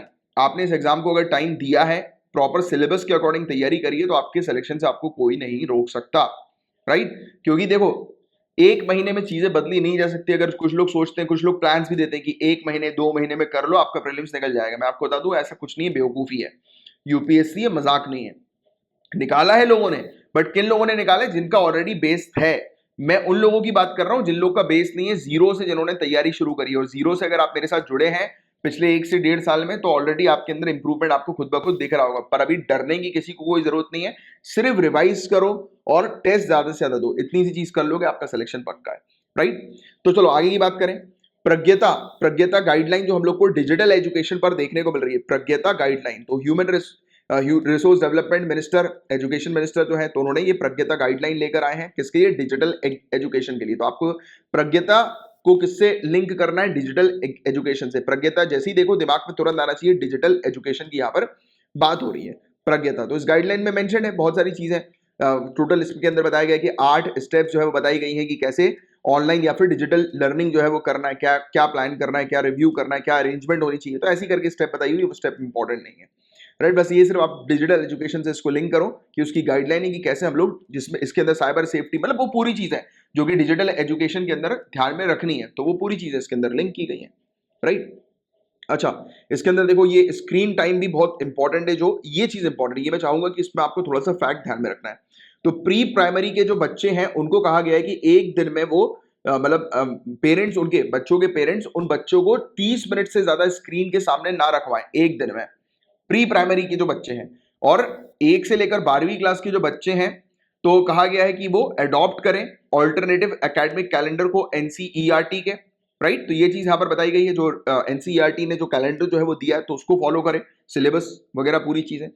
क्लास 1 से 8वीं क्लास के जो बच्चे हम लोग को देखने को मिल रहे हैं जो ऑनलाइन लर्निंग जो है वो लेते हैं, तो बताया जा रहा है कि 2 से ज्यादा सेशन 30 से 45 मिनट के उन्हें नहीं लेना है एक दिन के अंदर।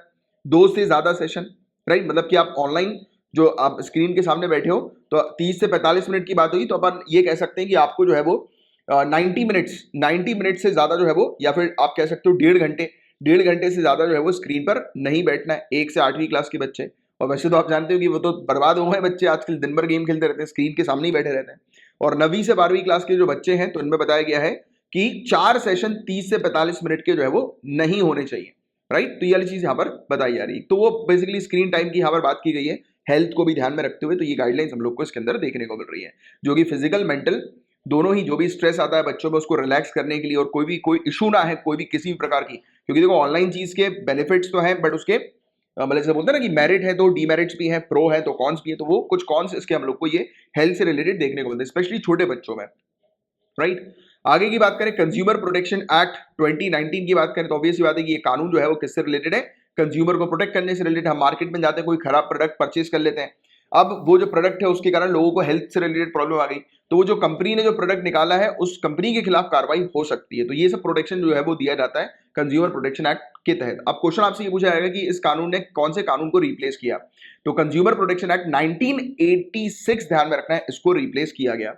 बेसिक एम यही है कि कंज्यूमर को जो है वो करना है कि टाइम रहते उसको जो भी समस्या हुई है, जो भी उसका डिस्प्यूट है, जो भी कार्रवाई वो करना चाह रहा है किसी प्रोडक्ट के ऊपर, किसी कंपनी के ऊपर, तो जल्दी से जल्दी जो है वो कार्रवाई हो सके और उसको जल्दी जल्दी राहत मिल सके कंज्यूमर को, राइट। इसमें बताया गया है 2019 के अंदर एक सेंट्रल कंज्यूमर प्रोटेक्शन अथॉरिटी भी स्टैब्लिश की गई है, राइट, जो कि प्रोटेक्ट करेगी, प्रमोट करेगी, और जो भी कंज्यूमर्स के जो राइट्स है, अधिकार जो हम लोग को देखने को मिलते हैं, उसको लागू करने का काम करेगी, right. Consumer right, if I am not wrong, एक चैप्टर भी है इकोनॉमिक्स के अंदर, मेरे ख्याल से 9th क्लास की ही एनसीईआरटी है इकोनॉमिक्स की, उसी में ही कंज्यूमर राइट्स के बारे में मेंशन्ड है, राइट। सो एनीवेज, तो ये वाली चीज हम लोग को देखने को मिल रही है। तो कंज्यूमर के क्या क्या अधिकार होते हैं, तो आप चाहो तो उसको एक बार जो है वो रीड कर लो, उतना कुछ खास नहीं, सिंपल सी चीजें हैं, राइट। जैसे कि quantity, quality, purity, right, potency, price, standard of goods and services, तो इन सब की इंफॉर्मेशन होनी चाहिए कंज्यूमर को। जो भी ऐसा पर्टिकुलर प्रोडक्ट है या सर्विस है जो कि हजार्डरस है, जिससे उसको नुकसान हो सकता है, तो उससे उसे प्रोटेक्ट करके रखना है। अनफेयर और रेस्ट्रिक्टिव ट्रेड प्रैक्टिसेस नहीं होनी चाहिए, ऐसी ट्रेड प्रैक्टिस नहीं होनी चाहिए जिसमें कि उसका नुकसान हो, राइट। अनफेयर नहीं होनी चाहिए ऐसी कोई ट्रेड प्रैक्टिस। जैसे होता है ना कई बार दुकानदार जो है वो ऐसी हरकतें करते हैं, एमआरपी से ज्यादा में बेचते हैं प्रोडक्ट को। तो आज की डेट में तो हालांकि इतनी अवेयरनेस टेलीविजन के माध्यम से, सोशल मीडिया के माध्यम से लोगों में आ चुकी है कि एमआरपी से ऊपर जो है वो प्रोडक्ट को नहीं लेना है। एमआरपी, क्योंकि पहले के समय में बहुत होता था जिन लोग को जानकारी नहीं होती थी, लोग बाग एमआरपी से ज्यादा में प्रोडक्ट बेचते थे, बोलते थे कि यार यहाँ पर अवेलेबल, क्योंकि उन्हें पता है कि एक ही दुकान है उनके।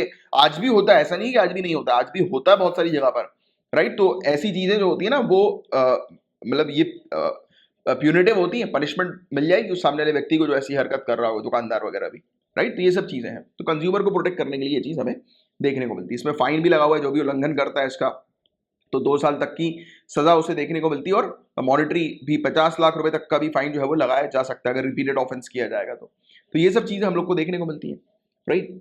कंज्यूमर डिस्प्यूट रिड्रेसल कमीशन भी हम लोग को देखने को मिल रहा है, यानी कि जो भी डिस्प्यूट्स वगैरह जो होते हैं, जो भी विवाद वगैरह जो होते हैं कंज्यूमर के, उनको रिजॉल्व करने के लिए कमीशन भी जो है वो स्टैब्लिश किया गया है नेशनल, स्टेट और डिस्ट्रिक्ट लेवल पर। तो ये वाली प्रोविजन भी इसके अंदर 2019 के कानून के अंदर हम लोग को देखने को मिल रही है। कोई भी हजार्डरस गुड और सर्विसेज जो है, जो कि जान को खतरा हो सकता है जिस प्रोडक्ट से किसी की, तो इस ऐसे प्रोडक्ट की बिक्री जो है उसको नहीं करना है, रोकना है, राइट। डिफेक्टिव गुड्स और सर्विसेज की बिक्री जो है वो नहीं करवाना है, रोकना है। तो इन सब चीजों से प्रोटेक्शन जो है वो दी जाती है। तो ये सब चीजें। अब देखिए, नेशनल रिक्रूटमेंट एजेंसी की यहाँ पर बात हो रही है। रिक्रूटमेंट मतलब कि जैसे कि यूपीएससी है, यूपीएससी एग्जाम कंडक्ट करती है, राइट, वेरियस एग्जाम, जैसे civil services examination UPSC conduct कर रही है, तो उसमें वो आईएएस, आईपीएस, आईएफएस ऑफिसर्स जो हम लोग को देखने को मिलते हैं उनको रिक्रूट करती है, टॉप मोस्ट ऑफिसर्स को रिक्रूट करती है, और भी काफी सारे ऑफिसर्स को रिक्रूट किया जाता है, राइट। मतलब कि एग्जाम होता है जिसमें आप ऑफिसर बनते हो, रिक्रूटमेंट होता है, आपको जॉब मिलती है। तो ये वाली चीज यहाँ पर बताई जा रही है कि यही एजेंसी हम लोग को देखने को मिलेगी। अब बताया जा रहा है कि एस्पिरेंट जो अलग अलग एग्जाम जो है वो देते हैं, राइट, अलग अलग एजेंसीज के द्वारा सेंट्रल गवर्नमेंट की जॉब्स की, तो वो अब एक ही के अंडर जो है वो आने वाली है, राइट, नेशनल रिक्रूटमेंट एजेंसी।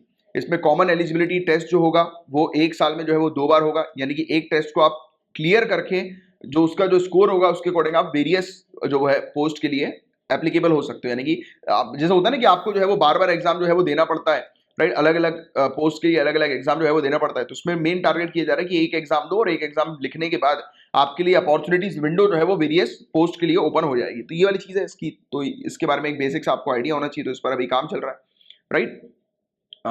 इसको और अपन अगर देख लें प्रॉपर तरीके से, तो मैं आपको बता दूं कि कैबिनेट ने अप्रूव किया है इतने करोड़ रुपए का, 1517.57 करोड़। तो ये इंपॉर्टेंट नहीं है, राइट। पीरियड ऑफ 3 ईयर्स के लिए, 3 सालों के पीरियड के लिए कि इसको सेटअप करना है इस प्रकार की एजेंसी को, राइट। और ऑन एन एवरेज 2.5 करोड़ से 3 करोड़ एस्पिरेंट जो है वो अपीयर होते हैं। बताया जा रहा है कि करीब 1.25 लाख वैकेंसी जो आती हैं उसमें सेंट्रल गवर्नमेंट की हर साल। और as and when it will be setup, जब ये सेटअप होगी तो एनआरए नेशनल रिक्रूटमेंट एजेंसी जो होगी वो एक कॉमन एलिजिबिलिटी टेस्ट जो है वो कंडक्ट करेगी और उसके स्कोर के आधार पर वेरियस वैकेंसी पर जो है वो अप्लाई कर सकते हैं कैंडिडेट। तो वही चीज मैंने अभी आपको बताई सेम, कि एक जो पहला प्रिलिमिनरी लेवल का जो एग्जाम होगा ना, तो उससे जैसे कि कुछ एग्जाम्स होते हैं प्री के बाद इंटरव्यू होता है, कुछ में प्री के बाद मेंस होता है, फिर इंटरव्यू होता है।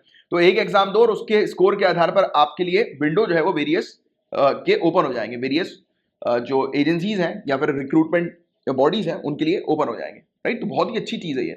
और ये करीब 12 मेजर इंडियन लैंग्वेजेस में एग्जाम जो है वो कंडक्ट करेगी और ग्रेड लेवल का यानी कि ग्रेजुएट लेवल का, 12वीं पास लेवल का, 10वीं पास लेवल के अलग अलग हम लोग को ये देखने को मिलेंगे। एग्जाम्स वगैरह जो होते हैं, लेवल्स वगैरह जो होते हैं, उसके आधार पर अलग अलग कॉमन एलिजिबिलिटी टेस्ट जो है वो कंडक्ट किए जाएंगे। तो बहुत ही बढ़िया सी चीज है। तो 3 साल बाद इस प्रकार की चीज जो है वो आ सकती है।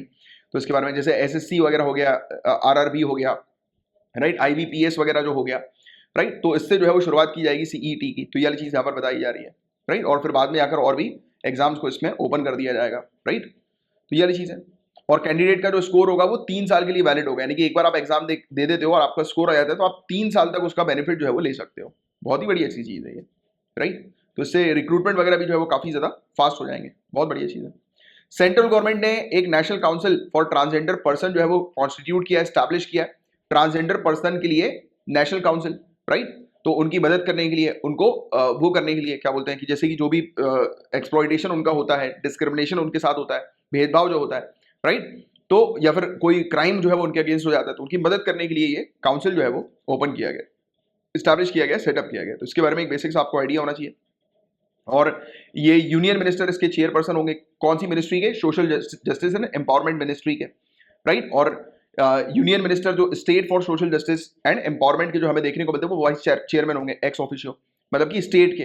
तो सेंटर के चेयरमैन होंगे social justice and empowerment minister, और स्टेट गवर्नमेंट के वाइस चेयरमैन हम लोग को देखने को मिलेंगे, राइट। और इसके अलावा नेशनल मतलब और भी दूसरे एक्स ऑफिशियो मेंबर हम लोग को इसके अंदर देखने को मिलेंगे। 3 साल के पीरियड के लिए इन्हें अपॉइंट किया जाएगा और ये सेंट्रल गवर्नमेंट को एडवाइस देगी कि कैसे पॉलिसीज, कैसी प्रोग्राम जो है वो, कैसे कानून जो है वो लेकर आने चाहिए ट्रांसजेंडर पर्सन से रिलेटेड, राइट, उनके प्रोटेक्शन के लिए, राइट। स्पेशली कि वो जो भी डिस्क्रिमिनेशन वगैरह जो फेस करते हैं, उनके अगेंस्ट जो क्राइम वगैरह होता है, तो उनसे बचाने के लिए पॉलिसीज प्रोग्राम जो है वो ये रिकमेंड करेगी सेंट्रल गवर्नमेंट को। और सेंट्रल गवर्नमेंट इनकी रिकमेंडेशन के आधार पर वो डिपेंड करेगा सेंट्रल गवर्नमेंट के पास के ऊपर कि उन्हें वो पॉलिसी लानी है कि नहीं लानी है, राइट। तो ये आप कह सकते हो एडवाइजरी बॉडी एक प्रकार की हमें देखने को मिल रही है, ये काउंसिल, राइट।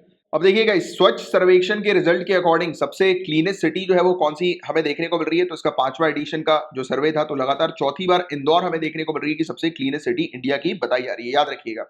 दूसरे नंबर पर सूरत है, तीसरे नंबर पर नवी मुंबई हम लोग को देखने को मिल रही है, राइट। जिन सिटीज के अंदर 1 लाख से ज्यादा की पॉपुलेशन है, तो उस कैटेगरी में हम लोग को ये देखने को मिल रही है, राइट। तो ये चीज है जिसके बारे में एक आपको जानकारी होनी चाहिए। छत्तीसगढ़ सबसे प्रेस्टिजियस टाइटल जो है वो क्लीनेस्ट स्टेट का छत्तीसगढ़ को जो है वो मिला है, right. More than 100 urban local body category में, राइट, और less than 100 urban local body category के अंदर हम लोग को झारखंड जो है वो देखने को मिला है। तो ये चीज़ है जिसके बारे में एक बेसिक सा आइडिया, बेसिक सी जानकारी जो है वो आपको होनी चाहिए। स्वच्छ सर्वेक्षण की बात करें तो इसमें जो स्वच्छता होती है, क्लीननेस जो होता है, उसका सर्वे जो है वो कंडक्ट किया जाता है। तो ये चीज़ें बेसिक सी जिसके बारे में एक आपको आइडिया होना चाहिए। CAG very important body, controller and auditor general, तो इनके बारे में बहुत अच्छे से आपको पता होना चाहिए। पहली बात तो गिरीश चंद्र मुर्मू, तो इन्हें अपॉइंट किया गया है नए कैग के तौर पर। तो याद रखिएगा न्यू कैग हमारे कौन है? तो गिरीश चंद्र मुर्मू हम लोग को देखने को मिल रहा है। इससे पहले लेफ्टिनेंट गवर्नर जो जम्मू एंड कश्मीर टेरिटरी के ये रह चुके हैं, गिरीश चंद्र मुर्मू। तो ये चीज आपको थोड़ी सी ध्यान में रखनी है। कैग की बात करें तो कैग के बारे में हमारे किस आर्टिकल में मेंशन है? 148 आर्टिकल में मेंशन है। तो जितनी भी ऑडिटिंग होती है, राइट, ऑडिट्स वगैरह जितने भी सरकार, गवर्नमेंट ऑफ इंडिया के और स्टेट गवर्नमेंट के भी, even autonomous bodies, corporations, right, जिन्हें गवर्नमेंट फाइनेंस करती है, उन सभी के ऑडिटिंग जो है वो की जाती है कैग के द्वारा, राइट। जैसे कि आप जो होते हैं, जैसे कि आपका बिजनेस होगा या फिर आपको पता होगा कि आपका बिजनेस है, तो उस वो बिजनेस जो है वो कैसे चल रहा है उसके लिए आपको पता होगा, या फिर आपकी कंपनी जो होगी उसके लिए आपने कंपनी सेक्रेटरी को रखा होगा, या चार्टर्ड अकाउंटेंट जो हम लोग को देखने को मिलते हैं, तो वो पूरी जो है वो इवैल्यूएशन जो है वो करते हैं पूरी के पूरे कि आपके बिजनेस का। तो वैसे ही मतलब इस लेवल पर, यानी कि ऑल इंडिया लेवल पर या नेशनल लेवल पर कैग जो होते हैं वो नेशनल गवर्नमेंट, इंडियन गवर्नमेंट के लिए और स्टेट गवर्नमेंट के लिए इनकी ऑडिटिंग करते हैं कि कितना पैसा आया, कितना पैसा गया, राइट, एक्सपेंडिचर कितना हुआ, कितनी इनकम हुई, रिसीट और एक्सपेंडिचर, तो इनकी ऑडिटिंग की जाती है। बट हालांकि इसको क्रिटिसाइज भी किया जाता है कैग को, इसके बारे में आपको पता होगा कि कंट्रोलर एंड ऑडिटर जनरल कहा जाता है, बट इन्हें कहते हैं कि ये सिर्फ ऑडिटर जनरल का काम कर रहे हैं, कंट्रोलर का नहीं कर रहे हैं। मतलब कि इनका काम सिर्फ इतना है कि सरकार ने एक बार पैसा खर्च कर दिया, उसके बाद फिर आप चेक कर रहे हो कि सही जगह पर पैसा गया है कि नहीं गया, राइट, लगा है कि नहीं गया, लगा। बट आपका काम ये होना चाहिए कि खर्च करने के बाद इवेलुएट करने की जगह कि सरकार की जो पॉलिसीज लाई गई हैं, तो उससे पहले ही देख लो कि यार इस पॉलिसी में कितना पैसा लगना चाहिए और उस दौरान आप कितना लगा रहे हो। यानी कि जैसे कई बार होता है ना, कुछ पॉलिसी में सरकार ने बिल्कुल ओवर एक्सपेंडिचर कर दिया, राइट, तो अब एक बार खर्चा हो गया तो ऑब्वियस ही बात है कि उसके बाद तो आप रोक सकते नहीं हो, तो हो चुका है, राइट। बट उससे पहले प्रॉपर तरीके से इवैल्यूएशन करने का काम जो होना चाहिए वो कैग का होना चाहिए, ना कि एक्सपेंडिचर के बाद ऑडिटिंग करने का। चलो ठीक है, ऑडिटिंग का तो इसका काम है ही, एक रोल है, बट कंट्रोलर का रोल ये नहीं निभाते, तो इसके लिए उन्होंने क्रिटिसाइज भी किया जाता है। तो आपने लक्ष्मीकांत इंडियन पॉलिटी को ध्यान से पढ़ा होगा, या फिर आपने अगर पॉलिटी का कोर्स लिया होगा हमारा, तो फिर आपको इसके बारे में बहुत अच्छे से पूरी डिटेल जो है वो आपको पता लगी गई होगी। चलो एनीवेज, कैग की बात करें तो ये statutory auditor government of India के हमें देखने को मिलते हैं, या फिर जो भी कंपनीज वगैरह, राइट, जो गवर्नमेंट ऑफ इंडिया की हमें देखने को मिलती हैं, या फिर गवर्नमेंट ऑफ इंडिया के शेयर जो है वो जिन कंपनीज के अंदर हम लोग को देखने को मिलते हैं, राइट, तो उन सभी की ऑडिटिंग जो होती है वो कैग के द्वारा ही कंडक्ट की जाती है, राइट। तो ये वाली चीजें सिंपल सी जिसके बारे में आपको ध्यान रखना है। और कैग की रिपोर्ट जो है पार्लियामेंट के सामने जो है प्रस्तुत होती है, राइट, और कैग की रिपोर्ट पर डिस्कशन जो है वो पब्लिक अकाउंट कमिटी जो है वो करती है। अच्छा, मुझे ये बताइए, पब्लिक अकाउंट कमिटी के जो चेयरमैन जो होते हैं, हेड जो होते हैं, राइट, वो मेजोरिटी पार्टी के या फिर जो चुनी गई सरकार के होते हैं, इलेक्टेड गवर्नमेंट के होते हैं, या फिर अपोजिशन पार्टी के हम लोग को देखने को मिलते हैं। तो ये चीज बताइए जरा कि इसके हेड जो होते हैं वो अपोजिशन की तरफ से होते हैं या फिर रूलिंग पार्टी की तरफ से होते हैं, तो बताओ। और committee on public undertakings, right, तो इनके द्वारा डिस्कशन जो है वो होता है पार्लियामेंट के अंदर कैग की रिपोर्ट का। तो ये चीज आपको थोड़ी सी ध्यान में रखनी है, राइट। ये हेड होते हैं Indian audit and account department के, राइट, तो ये चीज आप लोग को थोड़ी सी ध्यान में रखनी है, राइट। चलो एनीवेज, आगे की बात करें तो ये केंद्र की, सेंटर की बात हो रही है, राष्ट्रीय स्वच्छता सेंटर। तो ऑब्वियस बात है ये केंद्र ऐसा है जो कि हमारी कंट्री में जो स्वच्छता जो है, क्लीननेस जो है, उसको बरकरार रखने के लिए केंद्र हम लोग को देखने को मिल रहा है, राइट। ये बैलेंस्ड है, mix of digital and outdoor installation tracking India transformation from having over 50 crore people defecating in open in 2015 to become open defecation free in 2019। तो बताया जाता है कि 50 करोड़ से ज्यादा लोग जो है वो खुले में शौच करते थे, और इस सेंटर के माध्यम से ये चीज सामने आई है, रिकॉर्ड जो है वो सामने आया है कि 2014 में 50 करोड़ से ज्यादा लोग ओपन डेफिकेशन करते थे, और 2019 में ओपन डेफिकेशन फ्री जो है वो कंट्री बन चुकी है। तो ये चीज जो है वो उसने बताई है राष्ट्रीय स्वच्छता केंद्र ने, राइट। तो ये चीज़ है जिसके बारे में आपको थोड़ी सी जानकारी होनी चाहिए। और ये वर्ल्ड की लार्जेस्ट बिहेवियर चेंज कैंपेन के तौर पर भी हम लोग को देखने को मिलती है, राइट, ये टारगेट करती है। तो बस यही सब चीज़ें, इसमें उतना कुछ खास नहीं है as such. National food security act 2013, very important topic. जो गरीबों को जो राशन कार्ड जो प्रोवाइड किया जाता है, और जिस राशन कार्ड को फेयर प्राइस शॉप या फिर राशन शॉप यहां पर दिखाकर 1 रुपए 2 रुपए 3 रुपए पर केजी के हिसाब से राइस, व्हीट और ग्रेन्स प्रोवाइड किए जाते हैं, राइट, राशन शॉप से, तो वो इसी कानून के तहत प्रोवाइड किए जाते हैं, national food security act 2013। Even mid day meal जो हम लोग को देखने को मिलता है, स्कूल गोइंग जो बच्चे जो हमें देखने को मिलते हैं, स्कूल गोइंग चिल्ड्रन जो हमें देखने को मिलते हैं, तो उनको स्कूल में ही पकाकर खाना जो है वो खिलाया जाता है, तो वो भी नेशनल फूड सिक्योरिटी एक्ट के तहत ही हम लोग को देखने को मिलता है। तो ये वाली चीज़ है जिसके बारे में आप लोग को थोड़ी सी जानकारी होनी चाहिए, राइट। और इवन अब से बताया जा रहा है कि डिसेबल्ड पर्सन जो है पीडब्ल्यूडी, तो इनको भी जो है वो नेशनल फूड सिक्योरिटी एक्ट के तहत इंक्लूड किया गया है।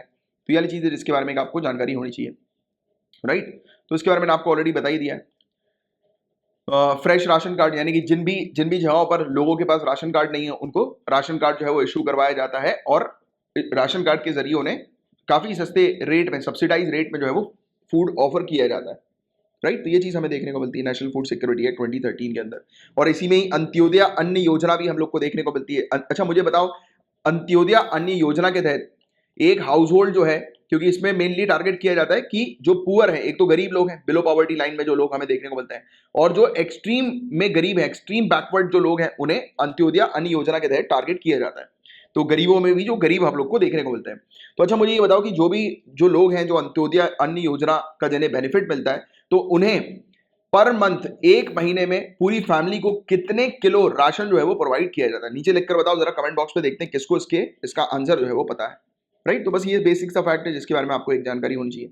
अब देखिए गाइस, ARRIA 2020 का ये इनिशिएटिव है, right, Atal ranking of institution on innovation achievement. तो वाइस प्रेसिडेंट ऑफ इंडिया ने रिलीज किया था, ये अभी उतना काम का नहीं है, 2020 का मिनिस्ट्री ऑफ एजुकेशन ने इंप्लीमेंट किया इस चीज़ को, राइट। ये उतना कुछ खास नहीं है। इसमें एक्चुअली होता क्या है कि जो भी इंस्टीट्यूशंस वगैरह जो होते हैं, राइट, हमारी कंट्री के, राइट, तो उनको जो है वो किया जाता है, मतलब उनको रैंक जो है वो ऑफर की जाती है कि क्या इनोवेशन जो है वो, मतलब किस प्रकार से इनोवेशन उन कंट्री के अंदर हमें देखने को, सॉरी, इंस्टीट्यूशन में हमें देखने को मिला है, राइट। तो उतना कुछ खास नहीं है। युवा इनिशिएटिव, ये थोड़ा सा इंपॉर्टेंट है, युवा इनिशिएटिव। तो ministry of youth affairs and sports और यूनाइटेड नेशन चिल्ड्रन फंड, इन्होंने सेटअप किया है, स्टैब्लिश किया है युवा जनरेशन अनलिमिटेड, राइट, युवा और जनरेशन अनलिमिटेड को, जो कि global multi stake holder platform India के अंदर हमें देखने को मिल रहा है। पहले युवा इनिशिएटिव के बारे में बात करते हैं। तो जो युवा, नाम से यंग पीपल, तो इसमें सपोर्ट किया जाता है यंग पीपल को, उन्हें प्रोवाइड किया जाता है एंटरप्रेन्योरशिप क्लासेस, यानी कि ऑनलाइन क्लासेस जो है वो उनको प्रोवाइड की जाती है, जिससे कि, और एक्सपर्ट्स वगैरह इस क्लासेस के अंदर होते हैं, उन्हें ट्रेन करते हैं कि जैसे कि कैसे वो अपनी स्किल्स वगैरह जो है वो अपग्रेड करें, राइट। 21वीं सेंचुरी में जिन स्किल्स की आवश्यकता है, राइट, जिन भी प्रकार की, चाहे वो डिजिटल स्किल हो या किसी प्रकार की स्किल्स की जो आवश्यकता है, वो उन्हें प्रोवाइड की जाती है ऑनलाइन और ऑफलाइन चैनल्स के माध्यम से, राइट। और उन्हें सपोर्ट किया जाता है कि वो अपनी स्किल्स को जो है वो अपग्रेड करें, जिससे कि उनको आसानी से जॉब मिल सके। तो ये चीज इसके अंदर युवा इनिशिएटिव के अंदर हम लोग को देखने को मिल रही है, युवा जनरेशन अनलिमिटेड, राइट। तो ये चीजें थोड़ा सा ये ध्यान में रखिएगा। अब देखिएगा इस ई ग्राम स्वराज पोर्टल की यहाँ पर बात हो रही है, पोर्टल यानी कि वेबसाइट, तो ये चीज आप जानते ही हैं। तो ये वेबसाइट है eGramSwaraj.gov.in, और ई ग्राम स्वराज, तो ग्राम स्वराज से आपको तुरंत पंचायत जो है वो क्लियर होना चाहिए, क्लिक होना चाहिए। तो इसमें मेन टारगेट किया जा रहा है कि हमारी जो गांव क्षेत्र है उन्हें सशक्त हमें बनाना है, मतलब कि ये डेवलप किया गया मिनिस्ट्री ऑफ पंचायती राज के द्वारा, किस पर्पस के लिए, इसमें जो भी ग्राम पंचायत के द्वारा जो भी वर्क वगैरह जो है वो कंडक्ट किए जाते हैं, तो उसको मॉनिटर करने के लिए, उसको इवैल्यूएट करने के लिए कि वो किस प्रकार से कार्य जो है वो कर रही है, ग्राम पंचायत किस प्रकार से रूरल एरियाज के डेवलपमेंट के लिए जो है वो काम कर रही है। तो उसके लिए ये पोर्टल जो है वो लाया गया है, ई ग्राम स्वराज पोर्टल। तो आपको सिंपल सी चीज ध्यान में रखनी है, हमारी कंट्री के अंदर रूरल एरियाज के डेवलपमेंट की मॉनिटरिंग करने के लिए पोर्टल है। मेनली आपको ये चीज ध्यान में रखना है, राइट, कि जो भी कार्य वगैरह उनको एलोकेट किए जाते हैं वो सही तरीके से कर रहे हैं कि नहीं कर रहे हैं, उसके लिए ये चीज बस हमें देखने को मिली। सिंपल चीज बस ये ध्यान में रखो आप। IRAD एप्लीकेशन की बात करें, IRAD एप्लीकेशन, तो ये थोड़ा सा इंपॉर्टेंट है, इंटीग्रेटेड रोड एक्सीडेंट डेटाबेस। तो ये initiative ministry of road transport and highways का हमें देखने को मिल रहा है। इस इनिशिएटिव को वर्ल्ड बैंक की फंडिंग है, इसलिए ये टॉपिक इंपॉर्टेंट है। तो इसमें हो क्या रहा है, इसमें हम लोग एक डेटाबेस क्रिएट कर रहे हैं कि हमारी कंट्री के अंदर कितने एक्सीडेंट के केसेस जो है वो सामने आ रहे हैं, उसका एक ओवरऑल डेटाबेस क्रिएट कर रहे हैं। कहां पे एक्सीडेंट ज्यादा देखने को मिल रहे हैं, यानी कौन से हॉटस्पॉट्स हैं जहां पर रोड एक्सीडेंट काफी ज्यादा हो रहा है, तो उनको आइडेंटिफाई किया जा रहा है, जिससे कि वहां पर किस वजह से एक्सीडेंट हो रहा है, उस एक्सीडेंट की वजह को जो है वो हम लोग साइंटिफिक तरीके से जो है वो करेंगे, ठीक करेंगे, राइट। तो उसके लिए ये चीज हमें देखने को मिल रही है। रोड सेफ्टी को हमारी कंट्री में इंप्रूव करने के लिए ये चीज है, जिसके बारे में आपको जानकारी होनी चाहिए। डेटा गवर्नेंस क्वालिटी इंडेक्स, तो डिपार्टमेंट ऑफ फर्टिलाइजर, इसको सेकंड रैंक जो है वो मिली है among 16 economic ministries and department, और रैंक थर्ड मिली है 65 मिनिस्ट्रीज और डिपार्टमेंट्स में डेटा गवर्नेंस क्वालिटी इंडेक्स के माध्यम से। तो आपको सिर्फ ये ध्यान में रखना है कि ये डेटा गवर्नेंस क्वालिटी इंडेक्स क्या है।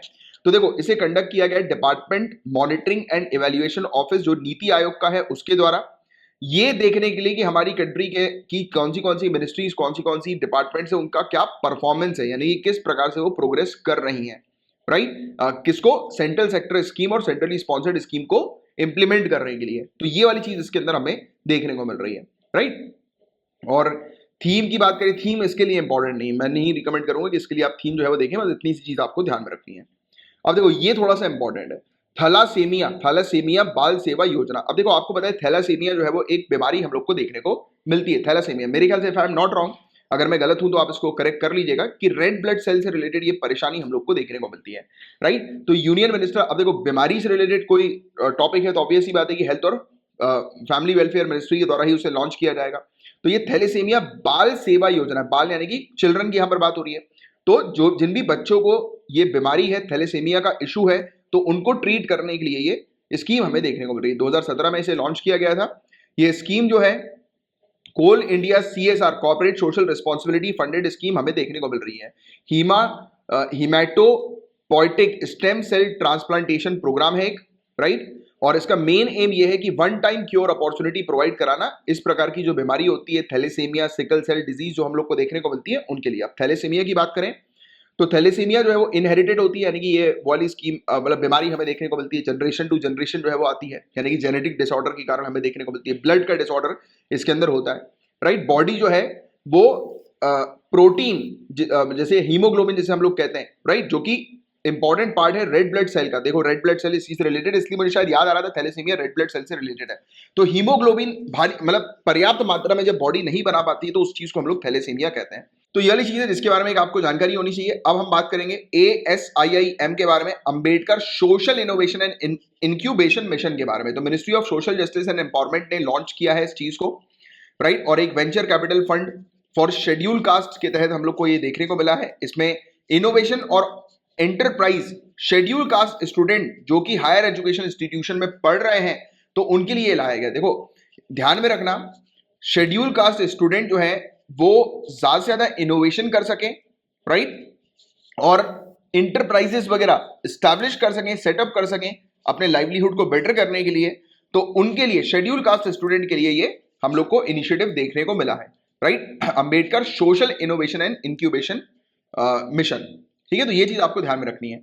तो शेड्यूल कास्ट जो युवा जो है उनमें एंटरप्रेन्योरशिप को प्रमोट करने के लिए, राइट, और इसमें बेसिकली जो शेड्यूल कास्ट के दिव्यांगजन जो लोग हैं तो उनको ज्यादा प्रेफरेंस जो है वो दी जाएगी, स्पेशल प्रेफरेंस। तो ये वाली चीज भी आप लोग को थोड़ी सी ध्यान में रखनी है। इसमें 1000 इनोवेटिव आइडियाज जो है 2024 तक लेकर आना है इस पर्टिकुलर ASIIM के तहत, राइट। तो ये वाली चीज आप थोड़ी सी ध्यान में रखिएगा, राइट। और साथ ही साथ इसमें प्रमोट किया जाएगा हैंड होल्ड स्टार्टअप आइडियाज को। हैंड होल्ड स्टार्टअप आइडियाज यानी कि उनके पास अगर कोई स्टार्टअप के आइडियाज हैं तो उनको फंडिंग वगैरह मिल सके, राइट, उनका जो आइडिया जो है वो प्रैक्टिकली इंप्लीमेंट हो सके, तो इसमें जो है वो मदद की जाएगी। तो ये वाली चीजें, ये सब चीजें। और क्योंकि देखो इंक्यूबेशन सेंटर क्या होता है मैं आपको समझाता हूँ।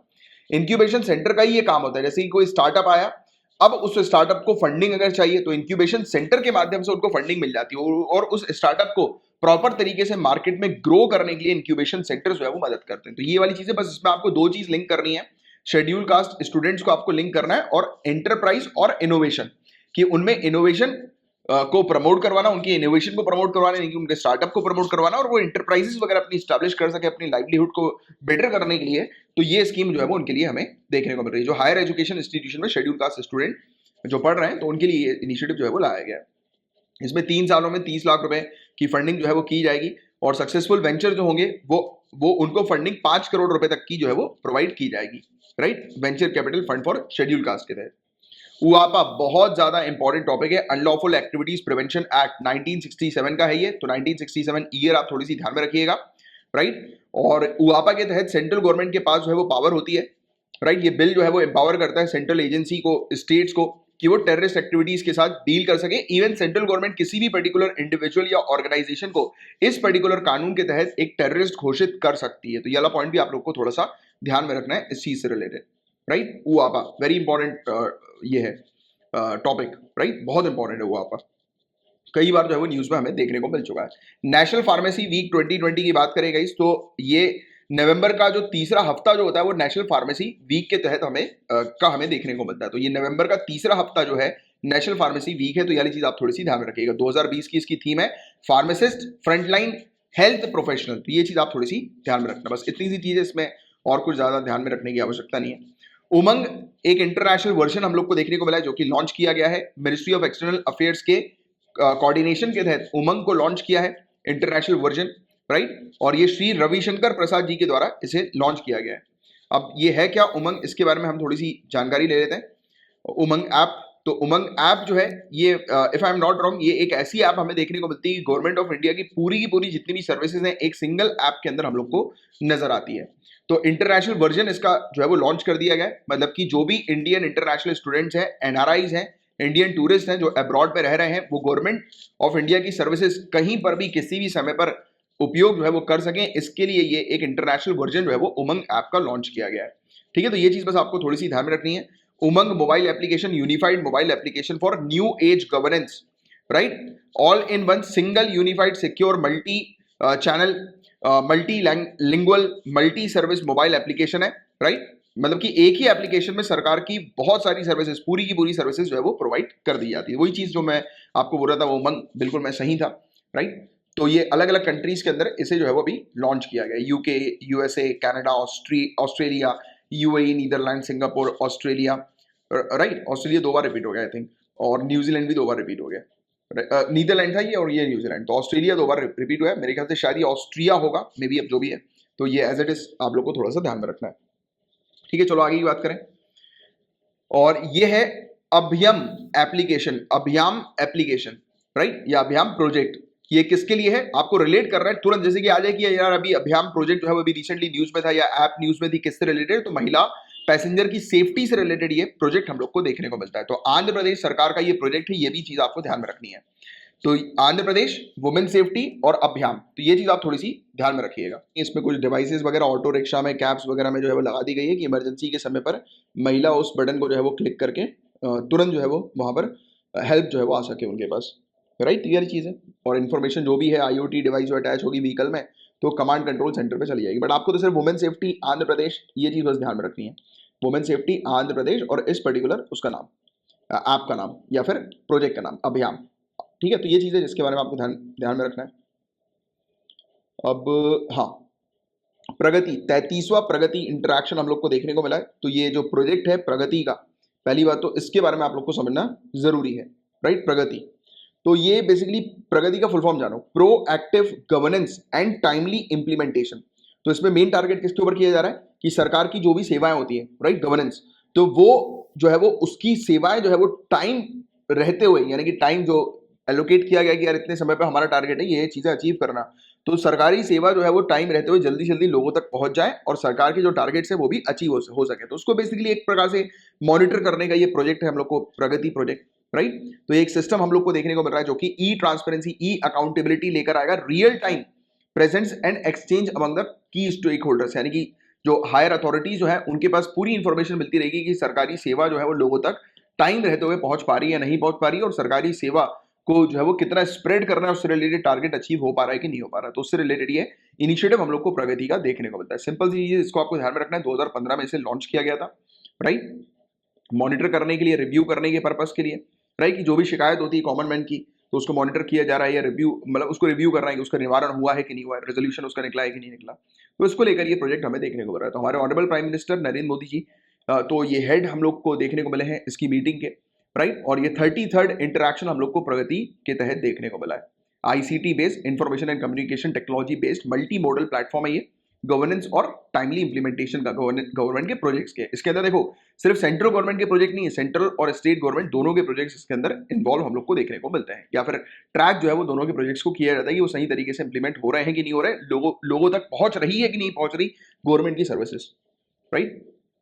India climate change knowledge portal यानी कि वेबसाइट, और क्लाइमेट चेंज की नॉलेज जो है वो इस वेबसाइट के तहत मिल सके उसको लेकर ये पोर्टल है। अब क्लाइमेट की बात आ रही है तो आपको याद भी नहीं रखना, आपको सीधे पता होना चाहिए कि ministry of environment, forest and climate change जो है वो इन्वॉल्व है इस पोर्टल में। सिंपल सी चीज आपको ये ध्यान में रखनी है, राइट। तो इसमें इंफॉर्मेशन मिलेगी क्लाइमेट चेंज से रिलेटेड की क्या चीजें जो है वो हमें देखने को मिल रही है, यानी कि किस प्रकार से जैसे कि क्लाइमेट चेंज को लेकर सरकार किस प्रकार की इनिशिएटिव लेकर आ रही है, राइट, कितना नुकसान जो है वो होता जा रहा है, राइट, क्लाइमेट चेंज के कारण इंडिया के नेचुरल रिसोर्सेज को, तो वो सब चीजें जो है वो इस पोर्टल के अंदर प्रोवाइड की जाएंगी, राइट। अब ASCI का पहले तो फुल फॉर्म ध्यान में रखो, advertising standard council of India. तो ये इसका फुल फॉर्म हम लोग को देखने को मिलता है, advertising standards council of India, यानी कि हमारी कंट्री में जो भी एडवर्टीजमेंट वगैरह होता है, चाहे वो टेलीविजन पे आ रहे हों, राइट, चाहे वो जो बोर्ड देखते हैं ना हम लोग, फ्लेक्सेस वगैरह जो देखते हैं, राइट, आप घर से बाहर निकलते हो तो बड़े बड़े बोर्ड लगे रहते हैं एडवर्टीजमेंट के, तो वो सब चीजें, तो उसकी गाइडलाइन ही हमें देखने को मिलती है। तो ASCI गाइडलाइन, तो ये ऑनलाइन गेमिंग और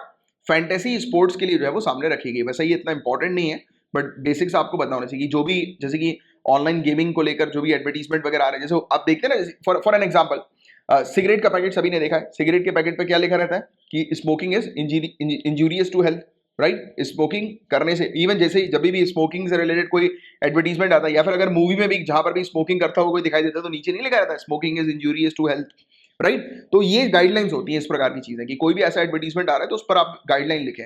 जैसे कि कोई भी ऐसा कोई स्पोर्ट है, जैसे आपने आजकल देखा होगा बहुत सारे एडवर्टीजमेंट आते हैं रमी को लेकर, राइट, रमी को लेकर, या काफी सारे गेम होते हैं, तो बोलते नहीं एकदम से पहले कि ये गेम जो है वो हैबिचुअल है, अब रिस्की है, हैबिट जो है इस गेम को खेलने से आपको बन सकती है, आप हैबिचुअल हो सकते हो, राइट, तो आप सोच समझ के जो है वो गेम खेलें, तो वो ये गाइडलाइंस होती हैं, या डिस्क्लेमर ये एक प्रकार का हमें देखने को मिलता है जो सरकार जो है वो जारी करवाती है। और ये पूरी चीजें किस कानून के तहत आती है, बस ये चीज आपको ध्यान में रखना है, 2 चीज के तहत आती है। एक तो advertising code laid down rules under ये cable television network regulation act 1995 और कंज्यूमर प्रोटेक्शन एक्ट 2019। तो ये चीज हम लोग को देखने को मिल रही है।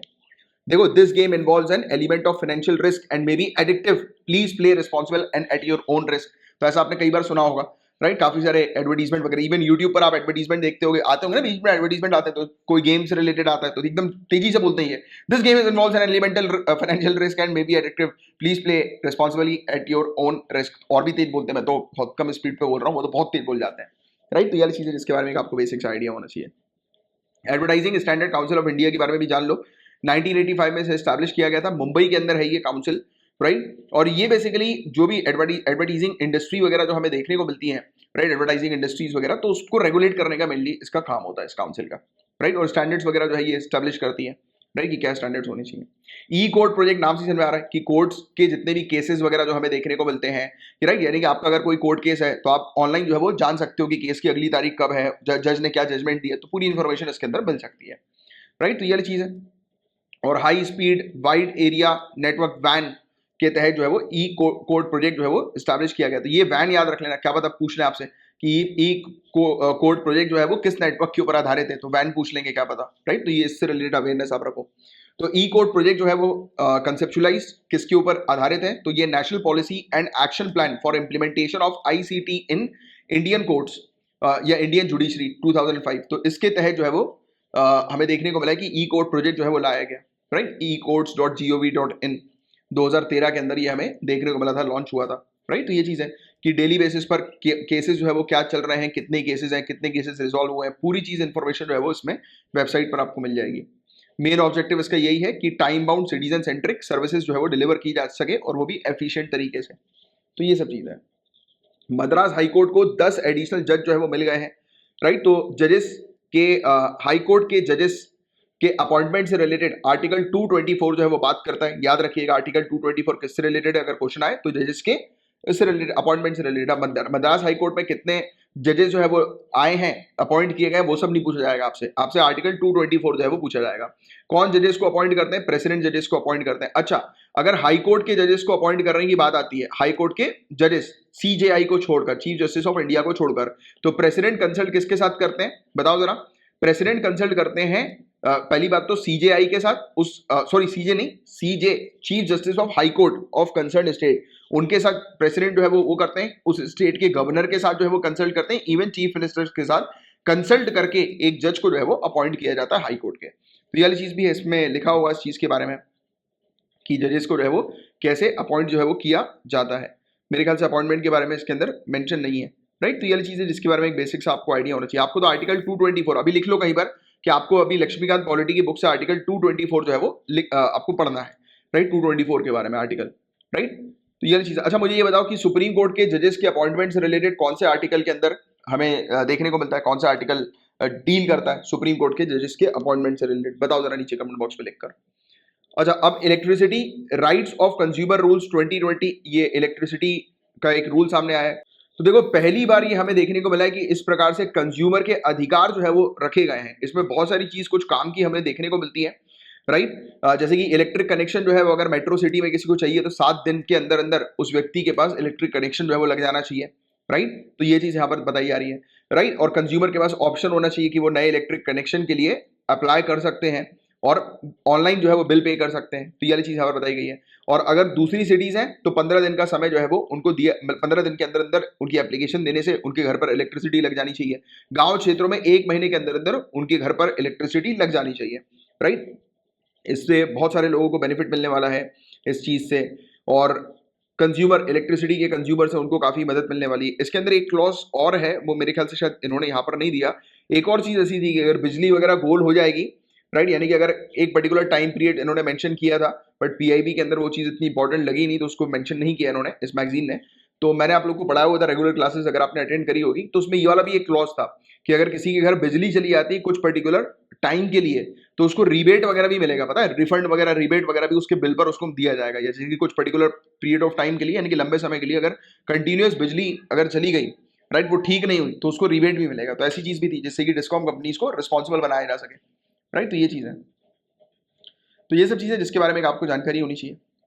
ट्रिपल तलाक, इसके बारे में तो आप जानते ही हो यार। ट्रिपल तलाक जो है वो अब अनकॉन्स्टिट्यूशनल हम लोग को देखने को मिल रहा है, कर दिया गया है। यानी कि पहले जो प्रथा हम लोग को देखने को मिलती थी ना, 3 बार तलाक बोलकर, जो हमें देखने को मिलता था मुस्लिम लॉज के अकॉर्डिंग कि 3 बार तलाक बोलकर अपनी वाइफ को जो है वो मुस्लिम हस्बैंड जो है वो तलाक दे सकते थे, अब उसको अनकॉन्स्टिट्यूशनल जो है वो डिक्लेयर कर दिया गया है, राइट। तो ये वाली चीज आपको पता होनी चाहिए इसके बारे में, राइट। और सुप्रीम कोर्ट ने कहा है कि there is no bar on granting anticipatory bail for an offence committed under Muslim women protection of rights और मैरिज एक्ट 2019। तो इस कानून के तहत, राइट, जिसके तहत जो प्रैक्टिस है ट्रिपल तलाक की, वो बताया जा रहा है कि अब पनिशेबल जो है वो बना दी गई है कि जो भी इस प्रकार से ट्रिपल तलाक जो है वो देगा तो उसके खिलाफ कार्रवाई की जाएगी। बट वो एंटीसिपेटरी बेल जो है वो ले सकता है, क्योंकि कोर्ट ने कहा है कि एंटीसिपेटरी बेल को नहीं देने का कोई भी ऐसा ग्राउंड जो है वो नहीं है। मतलब सामने वाले व्यक्ति को एंटीसिपेटरी बेल जो है वो मिल सकती है, क्योंकि इसमें क्या लिखा है कि supreme court said that there is no bar, मतलब कि कोई भी बैन नहीं लगा हुआ है कि एक व्यक्ति को आप एंटीसिपेटरी बेल जो है वो नहीं दे सकते, मतलब दे सकते हो। तो ये चीज जो है वो उन्होंने यहाँ पर कही है। बट आपको ये कानून पता होना चाहिए, राइट। ये कानून है जिसके तहत ट्रिपल तलाक जो है वो पनिशेबल ऑफेंस हम लोग को देखने को मिल रहा है, राइट। और such as schedule caste and schedule tribe act, schedule caste और शेड्यूल ट्राइब एक्ट के अंदर हमें देखने को मिलता है कि where a bar is interposed on application of section 438 of CrPC anticipatory bail. तो एंटीसिपेटरी बेल से रिलेटेड कौन सा सेक्शन है, अगर ये क्वेश्चन आ जाए तो सेक्शन 438 सीआरपीसी का, राइट। तो ये वाली चीज यहां पर कही गई है कि bar will not apply where complainants does not make out a prima facie case for applicability of the provision of this act. तो मतलब कि जैसे कि अगर जज को अगर देखकर लगता है कि हाँ यार ये व्यक्ति जो है वो एंटीसिपेटरी बेल लेने आया, मतलब कि वो SC ST के खिलाफ जो है वो कोई ना कोई क्राइम जो है वो करेगा, अगर उनको अगर लगता है क्राइम करेगा जानबूझकर, तो फिर उसको जो है वो रोक मतलब नहीं दी जाएगी एंटीसिपेटरी बेल। और अगर एंटीसिपेटरी बेल का मतलब तो सभी लोग समझते हैं ना, देखो एक होती है रेगुलर बेल, राइट। जैसे कि एक व्यक्ति को पुलिस ने अरेस्ट किया, पुलिस मतलब जो व्यक्ति जो होता है वो कोर्ट के सामने अपील कर सकता है बेल की, तो उसे रेगुलर बेल मिल जाती है। बट क्या होता है, अभी तक क्राइम जो है वो क्राइम में वो पकड़ाया नहीं गया, अभी तक जो भी मे भी शायद उसने क्राइम कर दिया होगा या फिर उसे लग रहा होगा कि अब पुलिस उसे अरेस्ट कर सकती है, तो उस दौरान वो पहले से कोर्ट से जाकर एंटीसिपेटरी बेल जो है वो हासिल कर सकता है, जिससे कि पुलिस उसे अरेस्ट ही ना कर पाए। तो ये एक चीज होती है जो कि सेक्शन 438 के तहत हमें देखने को मिलती है, राइट। सुप्रीम कोर्ट ने ऑब्जर्व किया कि रिलेटिव्स जो होते हैं हस्बैंड के, दे कैनॉट बी मतलब they cannot be accused of an offence under Muslim women. जैसे कि हमें देखने को मिलता है ना दहेज प्रथा की, डाउरी वाला जो प्रोविजन हमें देखने को मिलता है, कानून जो हमें देखने को मिलता है दहेज प्रथा को रोकने वाला, राइट। तो उसमें आपको पता होगा कि इसमें जैसे कि कोई भी व्यक्ति अगर दहेज लेता है तो उसकी पूरी फैमिली को जो है वो अरेस्ट कर लिया जाता है, राइट। तो वाली चीज हमें देखने को मिलती है, पूरी फैमिली उसमें इन्वॉल्व हो जाती है। बट सुप्रीम कोर्ट ने ये चीज कही कि अगर जो भी हस्बैंड अपनी वाइफ को ट्रिपल तलाक जो है वो दे रहा है, जो कि पनिशेबल ऑफेंस जो है आज की डेट में हो चुका है, तो उसकी पूरी फैमिली को जो है आपको अरेस्ट नहीं करना है, उसकी पूरी फैमिली जो है वो अक्यूज नहीं, आरोपी नहीं कहलाई जाएगी, राइट। तो ये चीज हमें देखने को मिली। ट्रिपल तलाक के बारे में हम ऑलरेडी आप लोग को पता है, तलाक बिद्दत इसे कहते हैं, तलाक बिद्दत। तो ये चीज आप थोड़ी सी ध्यान में रखिएगा, राइट। मुस्लिम पर्सनल लॉ शरीयत एप्लीकेशन एक्ट 1937 के तहत ये लीगलाइज था और 2019 में इसे जो है वो पनिशेबल बना दिया गया, ठीक है। 2019 का ये वाला कानून जरूर आप थोड़ा सा ध्यान में रखिएगा, जिसके बारे में मैंने भी आपको बताया था 2019 के इस कानून के बारे में, right. Muslim women protection rights on marriage act 2019, ठीक है। तो इसके बारे में हमने देख लिया था, ये है, राइट। ये कानून हमें देखने को मिल रहा है 2019 का। ट्रिपल तलाक एक क्रिमिनल ऑफेंस जो है वो हो चुका है, हमें देखने को मिल रहा है, राइट। इसमें 3 साल की सजा जो है वो सुनाई जाएगी जो भी व्यक्ति जो है वो तलाक इस प्रकार से देता है अपनी वाइफ को, तो राइट। नॉन बेलेबल ऑफेंस है, इसमें बेल जो है वो नहीं मिलेगी, राइट। गंभीर आरोप है, कॉग्निजेबल हम लोग को देखने को मिलता है, राइट। बस इतनी सी चीज आप ध्यान में रखो, उससे ज्यादा और कुछ इसमें काम करनी है। प्रारंभ की बात करें, प्रारंभ क्वेश्चन आ जाए कि ये क्या है, तो ये स्टार्टअप इंडिया इंटरनेशनल समिट के तहत प्रारंभ हमें देखने को मिला था। 2 दिन का प्रारंभ एक स्टार्टअप इंडिया इंटरनेशनल समिट है ये, राइट। प्रारंभ मींस ऑस्पिशियस बिगिनिंग, यानी कि एक बहुत ही बढ़िया शुभ शुरुआत जिसे हम लोग कह सकते हैं, राइट। टू स्टार्ट प्रारंभ, राइट। तो ये स्टार्टअप की शुरुआत के लिए ये इनिशिएटिव है इंटरनेशनल लेवल पर, ये हम लोगों ने वो किया। इसका ऑब्जेक्टिव ये है कि इंकरेज करना, इंस्पायर करना युवाओं को कि वो इनोवेशन और एंटरप्रेन्योरशिप में आगे बढ़े, आगे आए, राइट। और जो भी बेस्ट प्रैक्टिसेस हमें देखने को मिलती है स्टार्टअप इकोसिस्टम को बेटर बनाने के लिए, तो वो बेस्ट प्रैक्टिसेस अपने नॉलेज वगैरह जो है वो आपस में शेयर करें। तो उसकी एक प्लेटफॉर्म इन्होंने लेकर आए थे। इंटरनेशनल समिट ये थी कि जो नए नए युवा हैं, नए नए स्टार्टअप्स जो है वो एक प्लेटफॉर्म पर आए और वो अपने स्टार्टअप्स के बारे में जो है वो मतलब इन्फॉर्मेशन दे, जैसे कि उनको जो फंड, जैसे उनको फंड की आवश्यकता है, जैसे होता है ना कि कुछ मीटिंग्स होती हैं, कुछ प्रोग्राम्स होते हैं जहां पर स्टार्टअप्स इकट्ठा होते हैं और वहां पर इन्वेस्टर्स, फंडर्स, ये सब लोग भी जो है वो इकट्ठा रहते हैं कि जिनको लगता है कि हाँ यार इस स्टार्टअप में दम है, आगे चल के अच्छा रिटर्न कर सकता है, तो वो उसमें इन्वेस्ट कर देते हैं वाले लोग। तो ये चीज है। तो ये इंटरनेशनल समिट इसकी हम लोग को देखने को मिली थी, showcasing high quality high technology and frugal innovation from India. तो इंडिया के जितने भी हाई क्वालिटी बेस्ट इनोवेटिव चीजें हैं तो उसको शोकेस किया गया था समिट के दौरान, राइट। तो ये सब चीजें। अब चिंतन बैठक नाम से थोड़ा सा समझ में आ रहा है। चिंतन यानी कि किसी चीज पर आप जो है वो चिंतन कर रहे हो, यानी कि सोच रहे हो, राइट, विचार कर रहे हो, राइट। तो ये चिंतन बैठक है। तो बताया जा रहा था कि गुजरात के अंदर ये कंडक्ट हुई है। ये वाला पॉइंट पहली बात आप ध्यान में रखिएगा। अब ये किससे रिलेटेड चिंतन हम लोग को देखने को मिल रही है? तो Chintan Baithak is an important initiative for finalising a road map of India's maritime sector for next decade. अगले 10 सालों में इंडिया का मैरीटाइम सेक्टर कैसा होगा, तो उस पर विचार विमर्श करने के लिए ये इनिशिएटिव हमें देखने को मिला था, राइट। और इसमें बताया जा रहा है कि ट्रांसपोर्टेशन से रिलेटेड और भी काफी सारी चीजें जो मैरीटाइम सेक्टर से रिलेटेड है, तो उससे रिलेटेड चीजों के बारे में डिस्कशन यहाँ पर कंडक्ट हुआ था गुजरात के अंदर, राइट।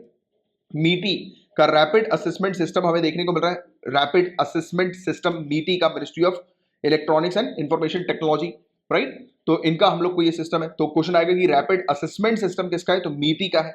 असेसमेंट का मतलब क्या होता है? आकलन करना। तो ये एक रैपिड असेसमेंट सिस्टम एक प्लेटफॉर्म है जिसका मेन एम ये है कि वैक्सीनेशन एक्सपीरियंस सिटीजन्स का क्या रहा है, उनका आकलन करना कि वैक्सीन लगने के बाद उनको कैसा लगा है, तो उसके फीडबैक के लिए ये चीज हमें देखने को मिली थी। सिंपल सी चीज, बस ये ध्यान में रखो। और मीटी का इनिशिएटिव है ये, right. Rapid assessment system, national e governance division, हम लोग को मीटी का देखने को मिलता है, राइट। ऑनलाइन फीडबैक का है ये ई सर्विसेज की, लोग जिनको भी वैक्सीन लग गई है उनसे फीडबैक जो है वो लिया जा सके, राइट। फीडबैक वगैरह किसी या फिर ना ही सिर्फ वैक्सीन का, मतलब कि ये इन्होंने तो वैक्सीन के लिए इस चीज को जो है वो शुरू किया है अभी, बट कोई भी सर्विस, सरकारी सर्विस का फीडबैक लेने के लिए ये सिस्टम का उपयोग किया जाता है। फिर इसके तहत आकलन किया जाता है कि वो सर्विस ठीक तरीके से पहुंची है कि नहीं पहुंची, उससे बेनिफिट मिला है कि नहीं मिला सिटीजन्स को। ये सब चीजें हैं। श्रम शक्ति, श्रम, तो श्रम की बात आ रही है, लेबर की यहाँ पर बात हो रही है। श्रम शक्ति मतलब कहीं ना कहीं से लेबर से related, migrant workers, migrant labour से रिलेटेड ये हम लोग को इनिशिएटिव देखने को मिल रहा है। तो देखो, आपको कभी भी कोई टॉपिक देखकर घबराना नहीं है। उस टॉपिक में अगर आप टाइटल को अगर समझ जाएंगे ना, तो आपको 90% टॉपिक अच्छे से समझ में आ जाएगा, या फिर 75% टू 90% तक टॉपिक आपको क्लियर हो जाएगा सिर्फ टाइटल को देखकर। फिर उसके अलावा 10% एक दो चीजें बस आपको ध्यान में रखनी है, दैट्स इट। बहुत ईजी है। इसमें आप अगर रेगुलरली मेरी क्लास अटेंड कर रहे होंगे तो आपको इसके बारे में बहुत अच्छे से बताएं कि कितना इजी आसान तरीके से अपने हर एक टॉपिक को जो है वो कवर कर लेते हैं, वो भी एग्जामिनेशन पॉइंट ऑफ व्यू को ध्यान में रखते हुए कि एग्जाम में क्या चीज पूछी जाएगी, क्योंकि अल्टीमेटली आपको एग्जाम क्रैक करने से मतलब होना चाहिए। तो मिनिस्ट्री ऑफ ट्राइबल अफेयर्स ने वर्चुअली लॉन्च किया इस श्रम शक्ति को। तो श्रम शक्ति को किसने लॉन्च किया? ट्राइबल अफेयर्स मिनिस्ट्री ने, राइट। तो डिजिटल डेटा सोल्यूशन जो है वो माइग्रेंट वर्कर्स को मिल सके। तो ये नेशनल माइग्रेशन सपोर्ट पोर्टल हम लोग को देखने को मिल रहा है, राइट। तो ये वाली चीज है जिसके बारे में आपको ध्यान में रखना है। तो गोवा के अंदर जो है वो इसकी शुरुआत जो है वो की गई थी। श्रम शक्ति एक ट्रेनिंग मैनुअल है वर्कर्स के लिए, कि वर्कर्स जो है उनको किस प्रकार से, मतलब ऑनलाइन ट्रेनिंग मैनुअल कि किस प्रकार से उनको जॉब्स वगैरह मिल सके, राइट। माइग्रेंट वर्कर्स वगैरह को जो कि शिफ्ट हुए हैं कोविड-19 के समय पर, सिटी से लोग गांव की तरफ आ गए। अब दोबारा से उनको ऑब्वियस ही बात है कि इनकम उनको दोबारा से कंडक्ट करवानी है, यानी कि उनको इनकम चाहिए सर्वाइव करने के लिए। तो ये पोर्टल के माध्यम से उनको जॉब्स वगैरह भी जो है वो मिल सके, तो उसके लिए ये चीज जो है वो लाई गई थी, राइट। अब देखो, आज की डेट में ये चैलेंज सबसे बड़ा इनके लिए ये है, क्योंकि ऑब्वियस बात है यार, आप जानती हो कि माइग्रेंट वर्कर्स जो है तो उनके पास मतलब वो नहीं है, यानी कि इतनी नॉलेज नहीं है पहली बात तो ये सब डिजिटल सर्विसेज को यूज करने की। तो और इवन रियल टाइम डेटा जो माइग्रेंट का है वो भी एक बड़ा इशू था। हमारी सरकारी अथॉरिटीज को पता ही नहीं था कि किस जगह पर कितने माइग्रेंट्स रह रहा है, क्योंकि हमने उस चीज को कभी ट्रैक किया ही नहीं। बट कोविड-19 ने हमारी कमियां जो है वो उजागर कर दी, बता दी कि यार क्या क्या कमियां हैं। तो अब से उन कमियों पर इन सब इनिशिएटिव के थ्रू जो है वो काम किया जा रहा है, दैट्स इट। तो ये वाली चीज बस आपको पता होनी चाहिए इसके बारे में, राइट। आगे की चर्चा करें। The various data that will be recorded via Shram Shakti include demographic profile, livelihood, option, skill mapping, मतलब सब चीज, मतलब कि कौन से वर्कर हैं, कहाँ पर हैं, कितने हैं, राइट। उनको उनके पास कौन सी स्किल्स है जिससे कि उनको जॉब मिल सके, राइट। कहाँ पर है, कितने हैं, उससे हमारी अथॉरिटीज जो है उनको पता लग सके, जिससे कि वो उस एरिया के अकॉर्डिंग जो है वो उनको सर्विसेज ऑफर कर सके। इस एरिया में इतनी मात्रा में माइग्रेंट वर्कर्स हैं, तो चलो इस एरिया पर इतनी चीजों को एलोकेट कर दो, यानी कि इतने रिसोर्सेज को एलोकेट कर दो उनके वेलफेयर के लिए, उनको सुविधा प्रोवाइड कराने की। तो ऐसी चीजें उनको ट्रेनिंग ऑफर भी की जाती है इस मॉड्यूल के तहत, राइट।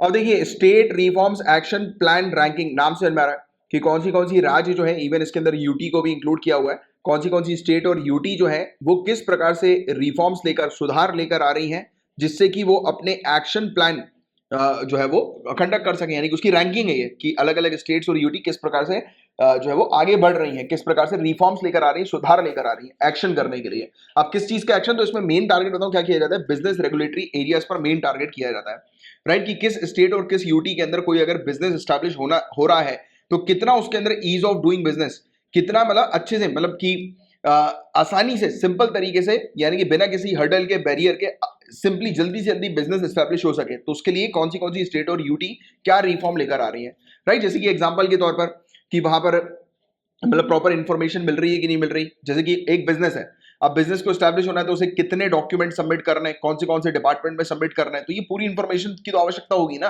राइट। तो उसको आसानी से मिल पा रही है कि नहीं मिल पा रही है, राइट। तो ये सब चीजें हैं, तो ऐसी बहुत सारी चीजें, परमिशन वगैरह, वेरियस चीजों की, कंस्ट्रक्शन परमिट, इनेबलर्स, राइट। तो ये इन सब क्षेत्रों में रिफॉर्म लाया जा रहा है जिससे कि जल्दी जल्दी बिजनेस जो है वो स्टैब्लिश हो सके।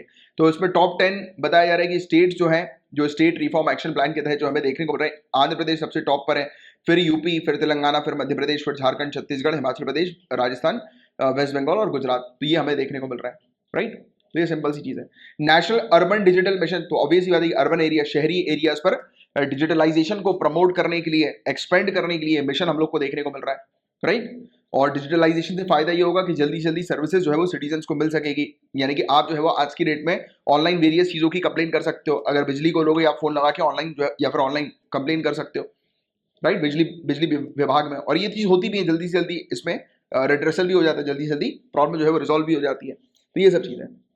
तो नेशनल अर्बन डिजिटल मिशन एक सिटीजन सेंट्रिक इकोसिस्टम ड्रिवन और प्रिंसिपल बेस्ड, राइट, डिजाइन और इम्प्लीमेंटेशन ये हम लोग को देखने को मिलता है कि बेहतर तरीके से जो है वो लोग, मतलब डिजिटल सेवाएं जो है वो लोगों तक मिल सकें और उसका बेनिफिट जो है वो लोग उठा सकें। तो इसको लेकर ये इनिशिएटिव हमें देखने को मिल रहा है, बस दैट्स इट। उतना कुछ इसमें समझने की आपको आवश्यकता नहीं है। अब ये बहुत इंपॉर्टेंट है, intermediary guidelines and digital media ethics code rules. तो एथिक्स, एथिक्स जो होता है, अब इसमें मैं आपको दो तीन चीजें बस सिंपल समझाता हूं कि ये है क्या। तो देखो ये एक रूल्स है पहली बात। तो जैसे कि आप देखते हैं आज की डेट में ओटीटी प्लेटफॉर्म्स हम लोग को देखने को मिल रहा है, या फिर इवन जैसे सोशल मीडिया, जैसे फेसबुक हो गया, जैसे यूट्यूब हो गया, राइट। तो ये गाइडलाइंस है इनके लिए कि इनको जो है वो क्या चीज फॉलो करनी चाहिए, राइट, या क्या फॉलो करना है इनको। जैसे ओटीटी प्लेटफॉर्म की अगर बात करें तो जैसे ऐसा कोई कंटेंट जो है वो आपको शो नहीं करना है, ऐसा कोई कंटेंट आपके प्लेटफॉर्म पर नहीं होना चाहिए जो कि किसी कम्युनिटी या स्पेशली अगर वुमेन की बात करें तो वुमेन के लिए जो है वो सही ना हो, राइट, ठीक ना हो, ऐसा कोई कंटेंट ना दिखाओ कि जो कि उनकी जो डिग्निटी है, सेल्फ रिस्पेक्ट है, उसको वो करे, डिमिनिश करे, राइट। तो ये सब चीजें इसके अंदर हमें देखने को मिलती है। तो गवर्नमेंट ये जो आईटी रूल जो है वो लेकर आई थी, काफी इंपॉर्टेंट टॉपिक है। और specially social media platform, right, जैसे कि फेसबुक है, अब फेसबुक में अगर कोई पर्टिकुलर कंटेंट अगर किसी व्यक्ति ने स्प्रेड किया, राइट, शेयर किया, तो ये फेसबुक की ड्यूटी है कि अगर ऐसा कोई कंटेंट है जिस पर रिपोर्टिंग आ रही है, रिपोर्ट पता होगा आपको, कई बार जैसे कि कोई चैनल वगैरह आप देखिएगा या पोस्ट देखिएगा, उसमें लिखा रहता है कि रिपोर्ट यूजर, राइट, तो वो चीज होती है। तो उसमें रिपोर्ट यूजर पे क्लिक करने से क्या होता है, फेसबुक की टीम के पास मैन्युअली जो है वो चीज चली आती है, जैसे कि वो चेक करते हैं कि यार वाकई में वो कंटेंट जो है वो डेरोगेटरी नेचर का तो नहीं है, राइट। तो जैसे फेसबुक है, फेसबुक में अगर कोई कंटेंट जो है वो आ गया, या वीडियो आ गया, या कोई ऐसा पोस्ट आ गया जो कि दंगे क्रिएट कर सकता है दो कम्युनिटी के बीच में, तो ऐसे पोस्ट वगैरह जो होते हैं उसको डिलीट करने की रिस्पॉन्सिबिलिटी जो है वो फेसबुक के ऊपर है। तो ये रूल जो है ये समझाते हैं। तो ये सब चीजें हमें देखने को मिलती है इस रूल्स के अंदर।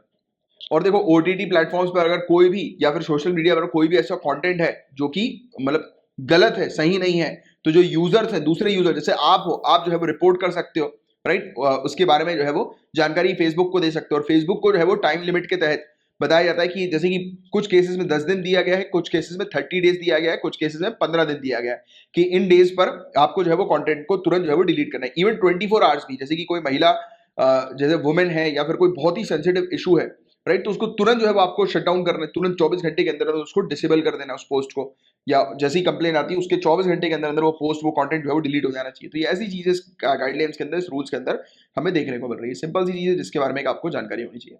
तो पॉलिटी और गवर्नेंस से रिलेटेड इतने टॉपिक्स थे जिसको बहुत अच्छे से आपको पता होने चाहिए, पूरे के पूरे टॉपिक्स। मैंने कोशिश करी कि जो भी इंपॉर्टेंट चीज है इसके अंदर वो पूरी की पूरी आपको जो है वो बहुत अच्छे से बताऊं।